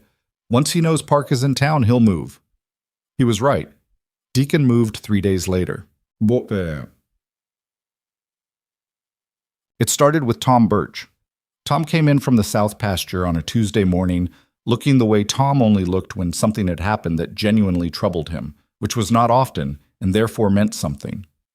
He found Silas and Evelyn in the barn, and he said without preamble, "Someone cut the fence on the south line last night, lost 6 head." Silas went very still. "That's the second fence cut this month," Evelyn said. "Third," Tom said. "Found another section down by the creek this morning. Cattle went into Deacon's grazing land. His men will have them by now." Silas's jaw was set in the way it got when he was controlling something that wanted to come out considerably less controlled. "That's a provocation," he said. "It's designed to make you ride over there and confront him," Evelyn said, "which gives him either a trespassing claim or an assault claim, depending on how the confrontation goes." She looked at Silas. "Don't go." "Those are my cattle." "They are. And Park can file a livestock recovery claim through the court that is considerably more damaging to Deacon than anything you'll accomplish riding over there angry." She held his gaze. "This is what he does. He pokes until you do something that he can use. Don't." Tom was watching this exchange with the expression he usually wore, which was to say almost no expression at all, but she'd worked with Tom long enough to read the slight tightening around his eyes that meant he agreed with her. Silas looked at the cut fence and the gap in the herd and the winter-pale sky over Deacon's land, and she could see in his face the actual effort it cost him to stand still. "Go to Park," he said finally. "Tell him about the fences and the cattle." She went. Park was in the courthouse records room when she found him, surrounded by land filings in a quantity that suggested he'd been there since before the building officially opened. He listened to her account of the fence cuts with the focused attention he gave to everything, and then said, 3 incidents? 3 in about 6 weeks. 2 this week. Escalating." He made a note. "That's consistent with a man who shifted from patient positioning to active pressure, which means he's feeling the timeline closing." He looked up. "Caleb Marsh spoke to 4 ranchers in the valley last week after Silas talked to him. I've heard from 2 of them. They're concerned. The railroad survey information changed the picture for them significantly." "Concerned enough to do anything?" "Concerned enough to listen, which is the beginning of doing something." He took off his spectacles. "I have Harwell. I found him. He's in Topeka now, working for a land brokerage. I've sent a letter through a colleague there with some specific questions about his work in this territory on behalf of Reginald Deacon. Depending on what comes back, I may have the connection between Deacon and the ledger page payments." She sat down across from him in the records room. "And Edmonds? The doctor?" "That's where it gets interesting," Park said. "Edmonds has been asking around, discreetly, but asking, about the nature of the current investigation. He's nervous. Nervous physicians have a way of making decisions about their own liability before someone else makes decisions for them." He paused. "I haven't approached him directly, but I'm watching. If he comes forward on his own, then we don't have to compel him, which is faster and cleaner and considerably more useful in front of a judge." Park put his spectacles back on. "The Ruby Foss affidavit. Has she agreed?" "In writing. She's ready. She wants legal assurance that her statement won't result in charges against her. Statute of limitations has long since run on that particular. That's not even a question. Her counsel in Missouri can confirm it in an afternoon." He made another note. "Tell Silas I need 2 more weeks." 2 weeks, she repeated. "Maybe 10 days if Harwell's answer comes back as I expect and Edmonds keeps moving in the direction he seems to be moving, but I'd rather say 2 weeks and beat it than say 10 days and miss." She stood to go. "Miss Mercer," Park said. She turned. "When this is over, and I expect it to be over in a manner favorable to Mr. Kane, you understand it will not be clean. Deacon will not be arrested on the basis of what we have. What we have will clear Silas, challenge the official record of Clara Kane's death, and create enough public and legal pressure to make Deacon's position in this territory considerably less comfortable. But the man will not go to prison, probably. Not on what I can prove in this jurisdiction in this time frame." She looked at him steadily. "I know that. You're not disappointed? Disappointed that the world works the way it works?" "No," she said. "I've been paying attention for 26 years. I know what fair outcomes look like, and I know what realistic outcomes look like. I'll take realistic." Park looked at her for a moment. "Silas was very lucky," he said, "that you got off that stagecoach in this town. He was unlucky I got off it the way I did, she said. The rest is just both of us making the best of circumstances neither of us chose. She left him to his land filings. Deacon made his next move on a Friday evening, and this one was not about cattle. Evelyn was in town buying supplies when she heard her name. Not her name exactly, but the unmistakable sensation of her name passing through a conversation that went quiet when she walked into the general store. Purvis was behind the counter, and two women were at the fabric display, and all three of them adjusted their expressions with the particular speed of people who'd been caught saying something they'd prefer she hadn't heard. She bought her supplies, and she said nothing, but on the way out she paused at the door and turned back. "Whatever you've heard," she said, to the room in general, "you might want to consider who told it to you before you decide whether to repeat it." Purvis opened his mouth. "Reginald Deacon," she said, "has been paying people in this town to do things that hurt other people for a long time. He paid to have a federal warrant reopened on a man who didn't commit the crime it describes. He may have paid to have a woman's illness go untreated while her land was being quietly positioned for transfer."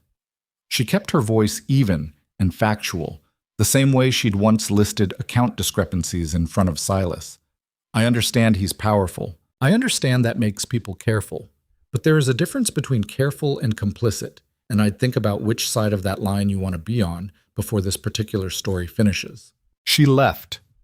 Her hand shook slightly on the wagon reins on the way home, which she acknowledged as a reasonable response and then pushed past, because the shaking didn't mean she'd been wrong, and being right sometimes came with a cost she was willing to pay. She told Silas when she got back. He listened without interrupting. "That will get back to Deacon by tonight," he said. "I know. He'll respond. I know that too." He looked at her for a long moment. "You didn't have to do that." "No," she agreed, but someone had to say it out loud, in a space where it couldn't be denied later. She met his gaze. "I'm tired of being quiet about things that shouldn't be quiet." Something moved in his face.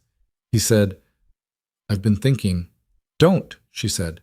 "Don't say anything about the risk to me or that I should have been more careful or that I shouldn't have involved myself. I'm involved. I involved myself. That was my decision." "That wasn't what I was going to say." She waited. "I was going to say," he said carefully, "that I've been thinking about what kind of person does the things you've done. Since all of this started, and I think you're the bravest person I know, which is a thing I should have said before now and didn't. And I'm saying it now." The kitchen was quiet. The fire was quiet.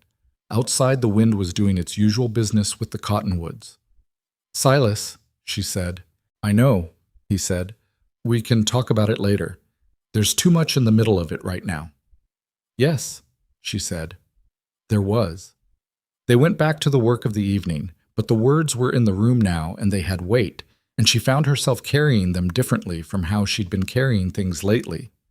A little lighter, somehow. A little less alone. Deacon's response came, but not in the form they'd expected. The following Monday, Dr. Edmonds walked into Solomon Park's temporary office in the courthouse and sat down without being invited and said that he had something to say and wanted to know what his legal exposure was before he said it. Park, who had been waiting for precisely this, told Edmonds his exposure clearly and honestly, because that was the only way to get what came next.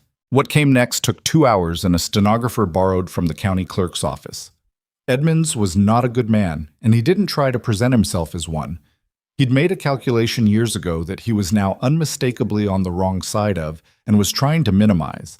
But the unmistakable wrongness of the side he'd been on was, in its way, useful, because it meant the details he provided were specific, and the timeline he confirmed was devastating. He'd been paid. The payments were from Harwell, who had since confirmed in a letter to Park's colleague in Topeka that he'd been acting on Deacon's instructions. He had altered his treatment approach, or more precisely, he had failed to pursue treatments that might have helped during the final stages of Clara Kane's illness. He had signed the death certificate knowing it was incomplete. He had been told, by Harwell, that this was a business matter and that he would be well compensated for his medical judgment. He wept twice during the 2 hours, and Park's face remained entirely neutral throughout. When it was done, Park sent a rider to the Kane ranch. Evelyn read the note first because Silas was in the south pasture, and she found the writer at the house. She read it standing at the door in the cold air, and then she stood very still for a moment and looked out at the pale winter sky over the flat plains, and she thought of Clara Kane writing letters she didn't want to write, and writing to a doctor's office while she was still well enough to ride, and giving what she knew to the one person she trusted to hold it. She thought she knew this day would come. She thought she made sure it could. When Silas came in, she was at the table with the note in front of her and her hands flat on the wood. She slid it across to him without speaking. He read it. Once, then again. He set it down. "It's not over," he said. "No," she agreed. "But it's different now." It was different. The warrant hearing was scheduled for the following week, and Park had filed a motion citing the Ruby Foss affidavit, which had arrived, properly witnessed and sworn, from a lawyer in Missouri, along with Edmund's statement, the Harwell correspondence, and the documents from Margaret Hale. Cobb had, upon learning that his testimony was going to be examined against all of this, quietly recanted and left Caldwell Flats with enough haste to leave most of his belongings behind.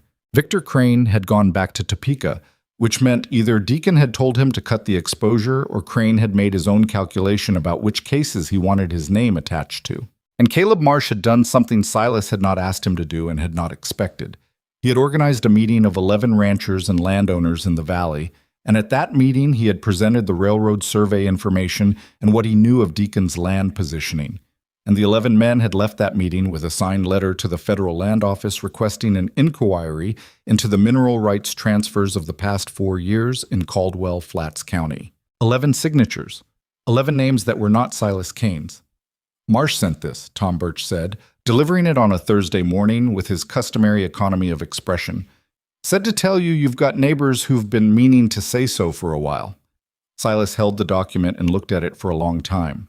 Evelyn watched him and saw in his face something she hadn't seen there before. Not relief exactly, and not vindication, but something rawer than either, something that had to do with 3 years of being watched and whispered about and left alone in the middle of something that should never have been his to carry alone.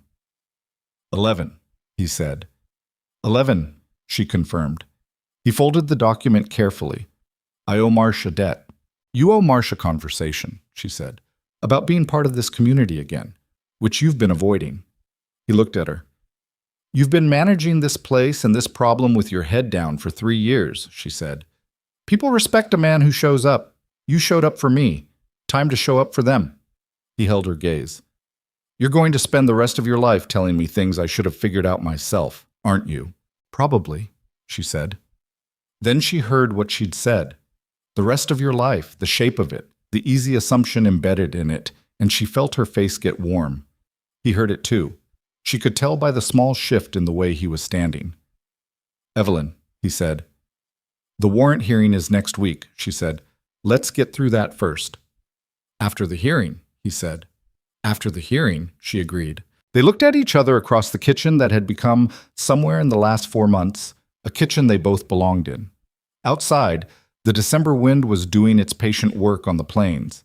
Inside, the fire was warm and the bread was rising, and 11 ranchers had signed their names to something that mattered. And a woman in Missouri had finally put down what she'd been carrying for 20 years. Things were still uncertain. Things were still unresolved. Deacon had gone quiet, but not gone, and quiet was not the same as finished. But the room felt different from how it had felt in November, when 2 federal men had ridden up the road, and Silas had gripped the gatepost and thought, 4 days. He'd gotten through 4 days. He'd gotten through considerably more than 4 days, and so had she. That was enough, for the moment. It was enough. The warrant hearing was held on a Wednesday morning in the second week of December, in the same courthouse room where Silas had been questioned 6 weeks earlier. The room was small and smelled of old paper and lamp oil, and it held maybe 20 people at capacity. It held 34 that morning, which meant people were standing along the walls and in the doorway and spilling out into the corridor, which was not a thing that typically happened at warrant hearings in Caldwell Flats County. Caleb Marsh was there. So were 7 of the 11 ranchers who'd signed the letter to the land office. Henderson Purvis was there, which surprised Evelyn, though she didn't let it show on her face. Tom Birch stood at the back with his arms folded and his hat in his hands. Margaret Hale had not come. She was in Dodge City, and Evelyn did not fault her for staying there. but her testimony was present in Park's satchel along with everything else. Evelyn sat in the second row, which was as close as she could get. She had her notebook in her lap, closed. She didn't need it. She'd memorized everything in it weeks ago. Silas sat at the front beside Solomon Park. He had his back to the room, which meant he couldn't see how many people had come, and she wondered if he knew, and then she decided she'd tell him later, when it was done. Marshal Hollis presided, which was appropriate, and he did it with the same professional even-handedness he'd shown throughout. A man doing a job, not a part in someone else's play. He acknowledged the motion Park had filed. He acknowledged the evidence submitted. He looked once at the space where Victor Crane would have been sitting, which was empty, and made no comment on the emptiness. The hearing itself took 90 minutes. Park argued methodically, beginning with the factual errors in Cobb's testimony and working outward from there. The retraction, the Harwell correspondence, Edmund's statement, the Ruby Foss affidavit. He presented each piece without drama, which was, Evelyn had come to understand, Park's specific genius. Drama invited counter-argument. Facts, presented plainly and in sequence, built a structure that was harder to find purchase on. When Park was finished, there was a silence in the room that had weight to it. Hollis read through the affidavit one more time. He looked at Edmonds, who was sitting in the far corner looking like a man who'd made his calculation and was now living in it. He looked at the Harwell correspondence. He looked at the ledger page with its 2 columns of handwriting, which a court-certified document examiner, Park, had brought from Wichita, had confirmed matched Edmonds' writing, and a second-hand consistent with samples of Harwell's documented correspondence. Then he said, "The Missouri warrant against Silas Kane is dismissed. The evidence as presented is insufficient to support prosecution, and the primary testimony in support of the warrant has been formally retracted." He paused. "Additionally, I'm referring the matter of Dr. Edmonds' conduct to the State Medical Board, and the correspondence regarding Harwell and the mineral rights transfers to the Federal Land Office to accompany the inquiry already underway." He looked at the room. "This proceeding is closed. That was it. 34 people in a room that held 20, and the sound that came out of them was not a cheer exactly. It was something quieter and more complicated than a cheer, the sound of people exhaling something they'd been holding, some of them for weeks and some of them for much longer." Silas sat very still for a moment. Park put a hand briefly on his shoulder, which was the most demonstrative gesture Evelyn had seen Park make in their entire acquaintance. Then Silas stood and turned, and he saw the room, and she watched his face move through something she didn't try to name, because some things don't need naming to be understood. He found her eyes across the crowd. She nodded once. He nodded back. Caleb Marsh shook Silas's hand on the courthouse steps and said, in the plain-spoken way of a man who'd been around long enough to know that plain-spoken was usually best, "Should have done this years ago. Sorry it took us this long." Silas said, "You did it now." "Your woman," Marsh said, nodding toward Evelyn, "went into Purvis's store and said something that apparently needed saying. Purvis told me about it the same afternoon. That's what started the conversation among the other men." Silas looked at Evelyn. She was talking to Park on the courthouse steps, going over something in her notebook with the focused efficiency she brought to all practical matters. She hadn't mentioned the store to Silas after telling him about it initially, hadn't brought it up again, hadn't pointed to it as something she deserved credit for. "That doesn't surprise me," Silas said. "Smart woman," Marsh said, "and not wrong about any of it." "No," Silas said. "She never is. It's a little inconvenient." Marsh laughed, a short, genuine laugh. And that was the beginning of something that would, over the following years, become a real friendship. But that was later. That afternoon, Marsh tipped his hat and went back to his ranch and his cattle and the ordinary business of a life. And Silas stood on the courthouse steps in the December cold and watched him go. Park materialized at his elbow. "Edmonds will lose his license," Park said. "The medical board doesn't have much choice, given what he signed. Whether he faces criminal charges depends on the appetite of the state prosecutor, which is not something I can predict." He paused. "Deacon is more complicated." "I know. The land office inquiry will create problems for him. The Harwell connection puts him in a position he'll find difficult to defend publicly. And 11 ranchers watching his moves and talking to each other, that changes the political landscape of this county significantly." Park chose his words with the precision he brought to all things. He won't be prosecuted for what happened to Clara. I want to be direct about that. What we have establishes wrongdoing, establishes a corrupt arrangement, challenges the official record. But proving he ordered her death, in a criminal sense, in a court, that's a different burden, and we can't meet it. Chaki Ikiam Chuang. Silas was quiet for a moment. He looked at the street, at the town, at the flat winter sky over the buildings that had been watching him with varying degrees of hostility for 3 years. I know, he said again. I'm not at peace with it, Silas said. I won't pretend, but I understand the difference between justice and the law, and I'm not going to spend the next 3 years angry at the gap between them. It won't help anything, and it won't help Clara. He paused. What it will do is make sure the gap is visible. The people in this county know what he did, even if a court can't say it formally. That matters. Park looked at him for a moment with something that wasn't quite professional satisfaction, something more personal. You'll be all right, he said. Getting there, Silas said. Park shook his hand and went to settle his bill at Mrs. Carver's boarding house. Silas stood on the courthouse steps alone for a moment, just one moment, and let himself feel the full weight of what had just shifted. Not lifted, because some things don't lift, but shifted into a different position, one that was possible to carry without it taking everything you had. Then he went to find Evelyn. Button. She was around the side of the courthouse, away from the remaining crowd, sitting on a low stone wall with her notebook closed in her lap and her face tipped up to the pale winter sun in the way of someone who's been inside working hard for a long time and is taking a moment to simply exist outdoors. She heard him coming and turned. She looked at him and he looked at her, and for a moment neither of them said anything. Well, she said. Well, he said. He sat down on the wall beside her. Not close the way some people mean close. Just near, the way they'd learned to be near each other over 4 months of sharing a kitchen and a problem and a slowly deepening understanding of what the other person was made of. Park told me about Deacon, she said, that it won't go further in a criminal sense. He told me the same. How are you? He thought about it honestly. She'd always asked honest questions and she deserved honest answers. Relieved, he said. Angry, still, a little. And something else I don't have a clean name for. The closing of something, she said. Maybe, he said. Or the opening of it. I can't tell yet. She nodded slowly. I know that feeling. They sat with the winter air moving between them and over them, and the sounds of Caldwell Flats going about its business on the other side of the building, horses and voices, and the particular flat clatter of a working town that doesn't stop for anyone's private moments. After the hearing, Silas said. She turned to look at him. He was looking at the horizon, the way he did when he was finding words for something that resisted easy phrasing.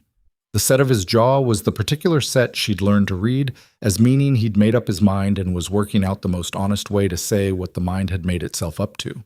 I know you came here by accident, he said, that none of this is what you planned. You came 900 miles for something else and it didn't work out, and then you ended up on my property because there was nowhere else to go. He paused. And I know that in a few months, when it's warmer, when you've had time to think, you might want to go somewhere else, back east, or somewhere that isn't here. He looked at her. I want you to know that I wouldn't hold you to anything, if that's what you want. She looked at him for a long moment. Are you asking me to stay? She said. Or are you giving me permission to leave? He was quiet. Because those are very different things, she said. And I'd like to know which one this is. He turned to face her fully, which was a thing he didn't do lightly. She'd noticed that, over months, the way his full attention was something he gave deliberately rather than casually, the way some people give money or time. When Silas Kane looked at you straight on, it meant something. I'm asking you to stay, he said. I should have been clear about that from the beginning. I'm asking you to stay, and I'm also telling you that you have every right to go, because I don't want you to stay for the wrong reasons or out of a feeling of obligation or because it's winter and the alternatives look hard. He paused. I want you to stay because you want to. That's the only version of it I want. Evelyn Mercer had come to Kansas with a trunk and a canvas bag and 43 cents and 14 letters worth of hope that had turned out to be directed at entirely the wrong person. She'd ended up in the dirt, and then in the back of a wagon, and then in a room off a kitchen that she'd proceeded to make inhabitable and then useful, and then, somewhere along the way, in a process she hadn't tracked closely because she'd been too busy thinking 3 steps ahead on someone else's problems, somewhere along the way, she'd made it home. She knew her own mind. That was one thing she'd always had, even when she'd had nothing else. She knew it now. "I want to stay," she said. "I've wanted to stay since about the 3rd week. I just wasn't sure you were asking." He exhaled. A slow, quiet exhale, the kind that carries a lot of weight out of a person. "I'm asking," he said. "Then I'm staying," she said. It wasn't a romantic moment the way stories usually construct romantic moments. They were sitting on a cold stone wall behind a courthouse in December, both of them tired from weeks of something that had taken a great deal out of them. And his coat had a torn seam she'd been meaning to mend, and her hair was not cooperating with any of its pins. But she thought later that she would remember it exactly the way it was, because the exactly the way it was of it was the best part. No performance, no poetry. Just 2 people who'd spent 4 months finding out what each other was made of and arriving at the same conclusion on the same stone wall at the same moment. He took her hand. That was all. She let him. They were married in March, when the ground had softened enough that it felt like the world was making room for things again. It was a small thing, Judge Aldridge, who seemed genuinely pleased to be asked, and Caleb Marsh and his wife as witnesses, and Tom Birch standing at the back with his hat in his hands, in the same posture he'd held at the warrant hearing, which appeared to be his posture for all occasions of significance. Margaret Hale sent a letter from Dodge City that arrived the day before, and made Evelyn read it twice in the kitchen and then fold it carefully into the front of her notebook where she kept the things that mattered most. It was not a smooth day. The sky threatened rain and then delivered on the threat about halfway through the afternoon, sending everyone indoors earlier than planned. Tom Birch's horse got loose in the yard and ate the better part of the kitchen garden's winter cover before anyone caught it. Evelyn's dress had a hem she'd let out twice, and it still pulled slightly at the shoulder. And she knew it and wore it anyway because there was something right about being married in an imperfect dress on an imperfect day in an imperfect life that was, nonetheless, deeply and genuinely her own. Silas said his vows in the same tone he used for everything he meant completely. Flat and direct. No embellishment, every word carrying its full weight. She said hers looking at his face because she'd decided she wanted to be looking at his face when she said them. And she didn't care if that was the convention or not. Afterward, eating Mrs. Marsh's contribution of an enormous and slightly lopsided cake that tasted considerably better than it looked, Caleb Marsh said to no one in particular, "About time." It really was, Tom Birch agreed, which was the most words Evelyn had heard him string together outside of crisis. What? Reginald Deacon sold the saloon in April and left Caldwell Flats by the end of May. He didn't leave quietly or with grace. He left the way powerful men leave when the ground shifts under them, which is to say with a great deal of noise about how he'd been treated unfairly and how people would regret it and how the town would see. The Federal Land Office inquiry had found 2 mineral rights transfers that couldn't be adequately explained and had flagged a third. Harwell had settled a separate civil matter in Topeka that had cost Deacon considerably and created documentation no one wanted attached to their name. The 11 Ranchers letter had attracted the attention of a territorial newspaper in Wichita, which had run a piece that named Deacon specifically, and the piece had been read by people who mattered in ways Deacon could no longer manage. He was not in prison. He was not formally charged with what he'd done to Clara. He was simply done in this place. The thing he'd built over years, the web of obligation and fear and carefully maintained influence, had too many broken strands to hold weight anymore. Evelyn heard about his departure from Purvis, who told her in the general store with a complicated expression on his face. Something between relief and guilt. The expression of a man who understood he'd been part of a machinery that he should have questioned sooner. "He's gone then," Evelyn said. "Sold to a buyer in Topeka," Purvis said. "Whole lot of it. The saloon, the rental properties." He paused. "I'm sorry, Mrs. Kane, for how things were, for how people behaved." She looked at him. He was a small man in an apron, a man who'd made small choices that had added up to something larger, the way small choices usually do. He hadn't been cruel. He hadn't been brave. He'd been the thing most people are most of the time, careful about himself first and everyone else second. "People can do better next time," she said. "That's worth something." It was the most she had to give him. She thought it was probably enough. Us. The kitchen garden came back in May, better than the year before. She'd replanted it in the first warm days of April with the particular focus she gave to things she cared about. And by May it was producing well. Herbs, greens, the early vegetables that made spring meals worth the wait. She'd expanded it by a third, taking over a section that had been nothing but weeds and hard dirt. Silas helped. Not because she'd asked, but because she was out there one morning turning soil, and he came and picked up the other fork without comment and worked beside her, and that was how it went on the Kane Ranch. Things that needed doing got done, and neither of them kept careful score.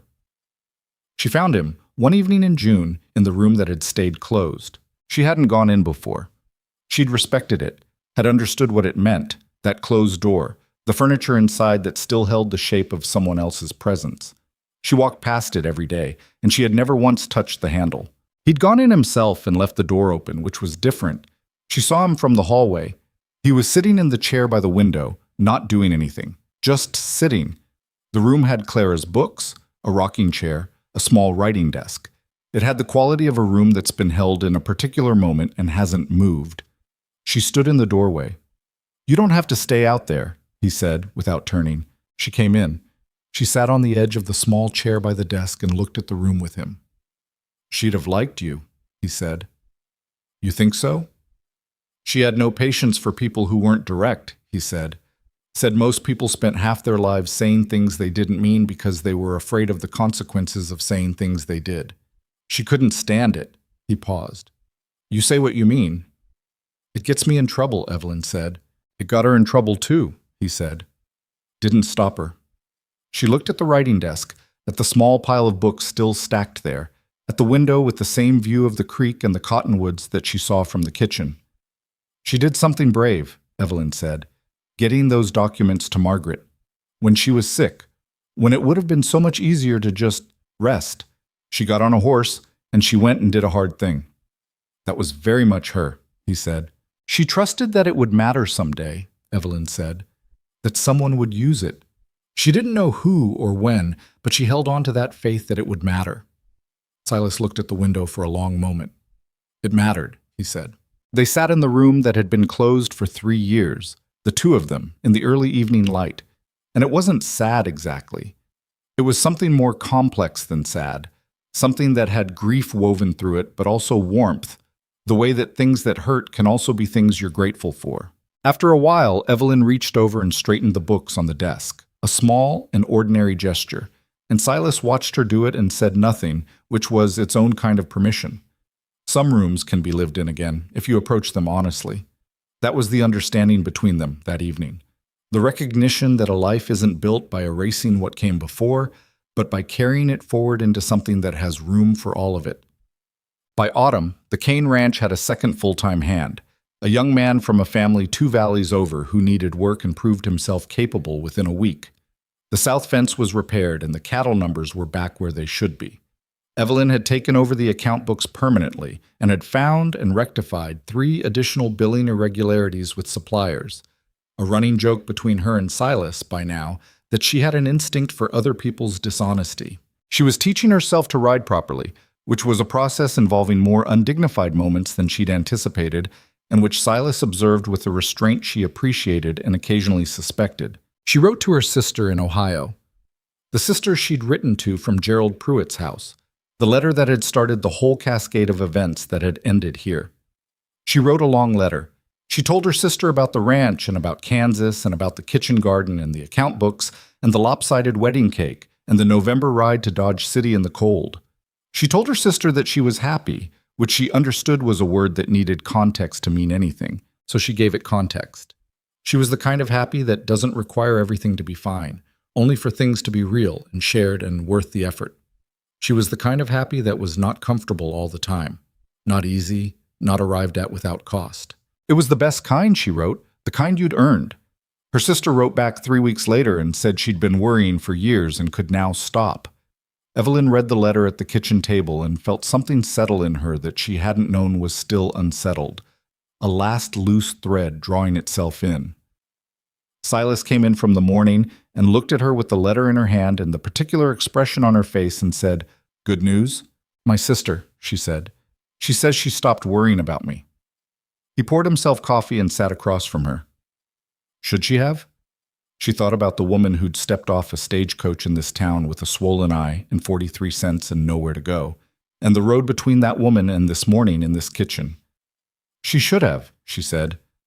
For a while, but not anymore. He looked at her over the coffee cup. That particular way he looked at her, the way that had no need to perform or explain itself.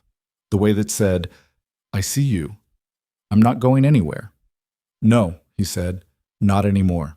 Outside the autumn. Kansas morning was doing what Kansas mornings do, wide and flat and indifferent to human trouble, in the way that enormous things are indifferent, not cruel, but simply large. The cottonwoods along the creek had gone gold, and the cattle were in the south pasture, and Tom Birch was somewhere out there starting the morning's work without needing to be asked. There was nothing wrong with the world at this exact moment. That was not the same as the world being fixed. It wasn't. It wouldn't be. It kept producing new difficulties in the efficient and tireless way the world always had. But at this exact moment, in this kitchen, with the coffee warm and the fire going and the account books neatly stacked and a man across the table who'd stopped when everyone else kept walking, there was nothing wrong. Evelyn Mercer had come to this territory looking for something she'd tried to name 100 different ways. Stability, partnership, a future that felt less like a room with the walls moving in.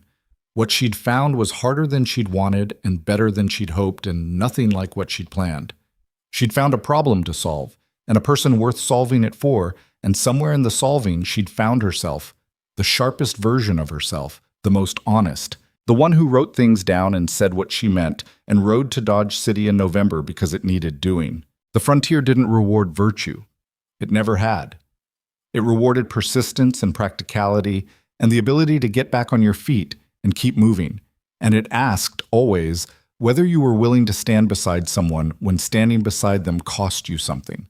Whether you were the kind of person who kept walking or the kind who stopped. She knew what kind she was. She knew what kind he was. That was everything. That was, in the end, what all the rest of it had been about. Not the warrants and the documents and the corrupt doctor and the land schemes, but this. Two people learning what each other was made of and deciding it was worth staying for.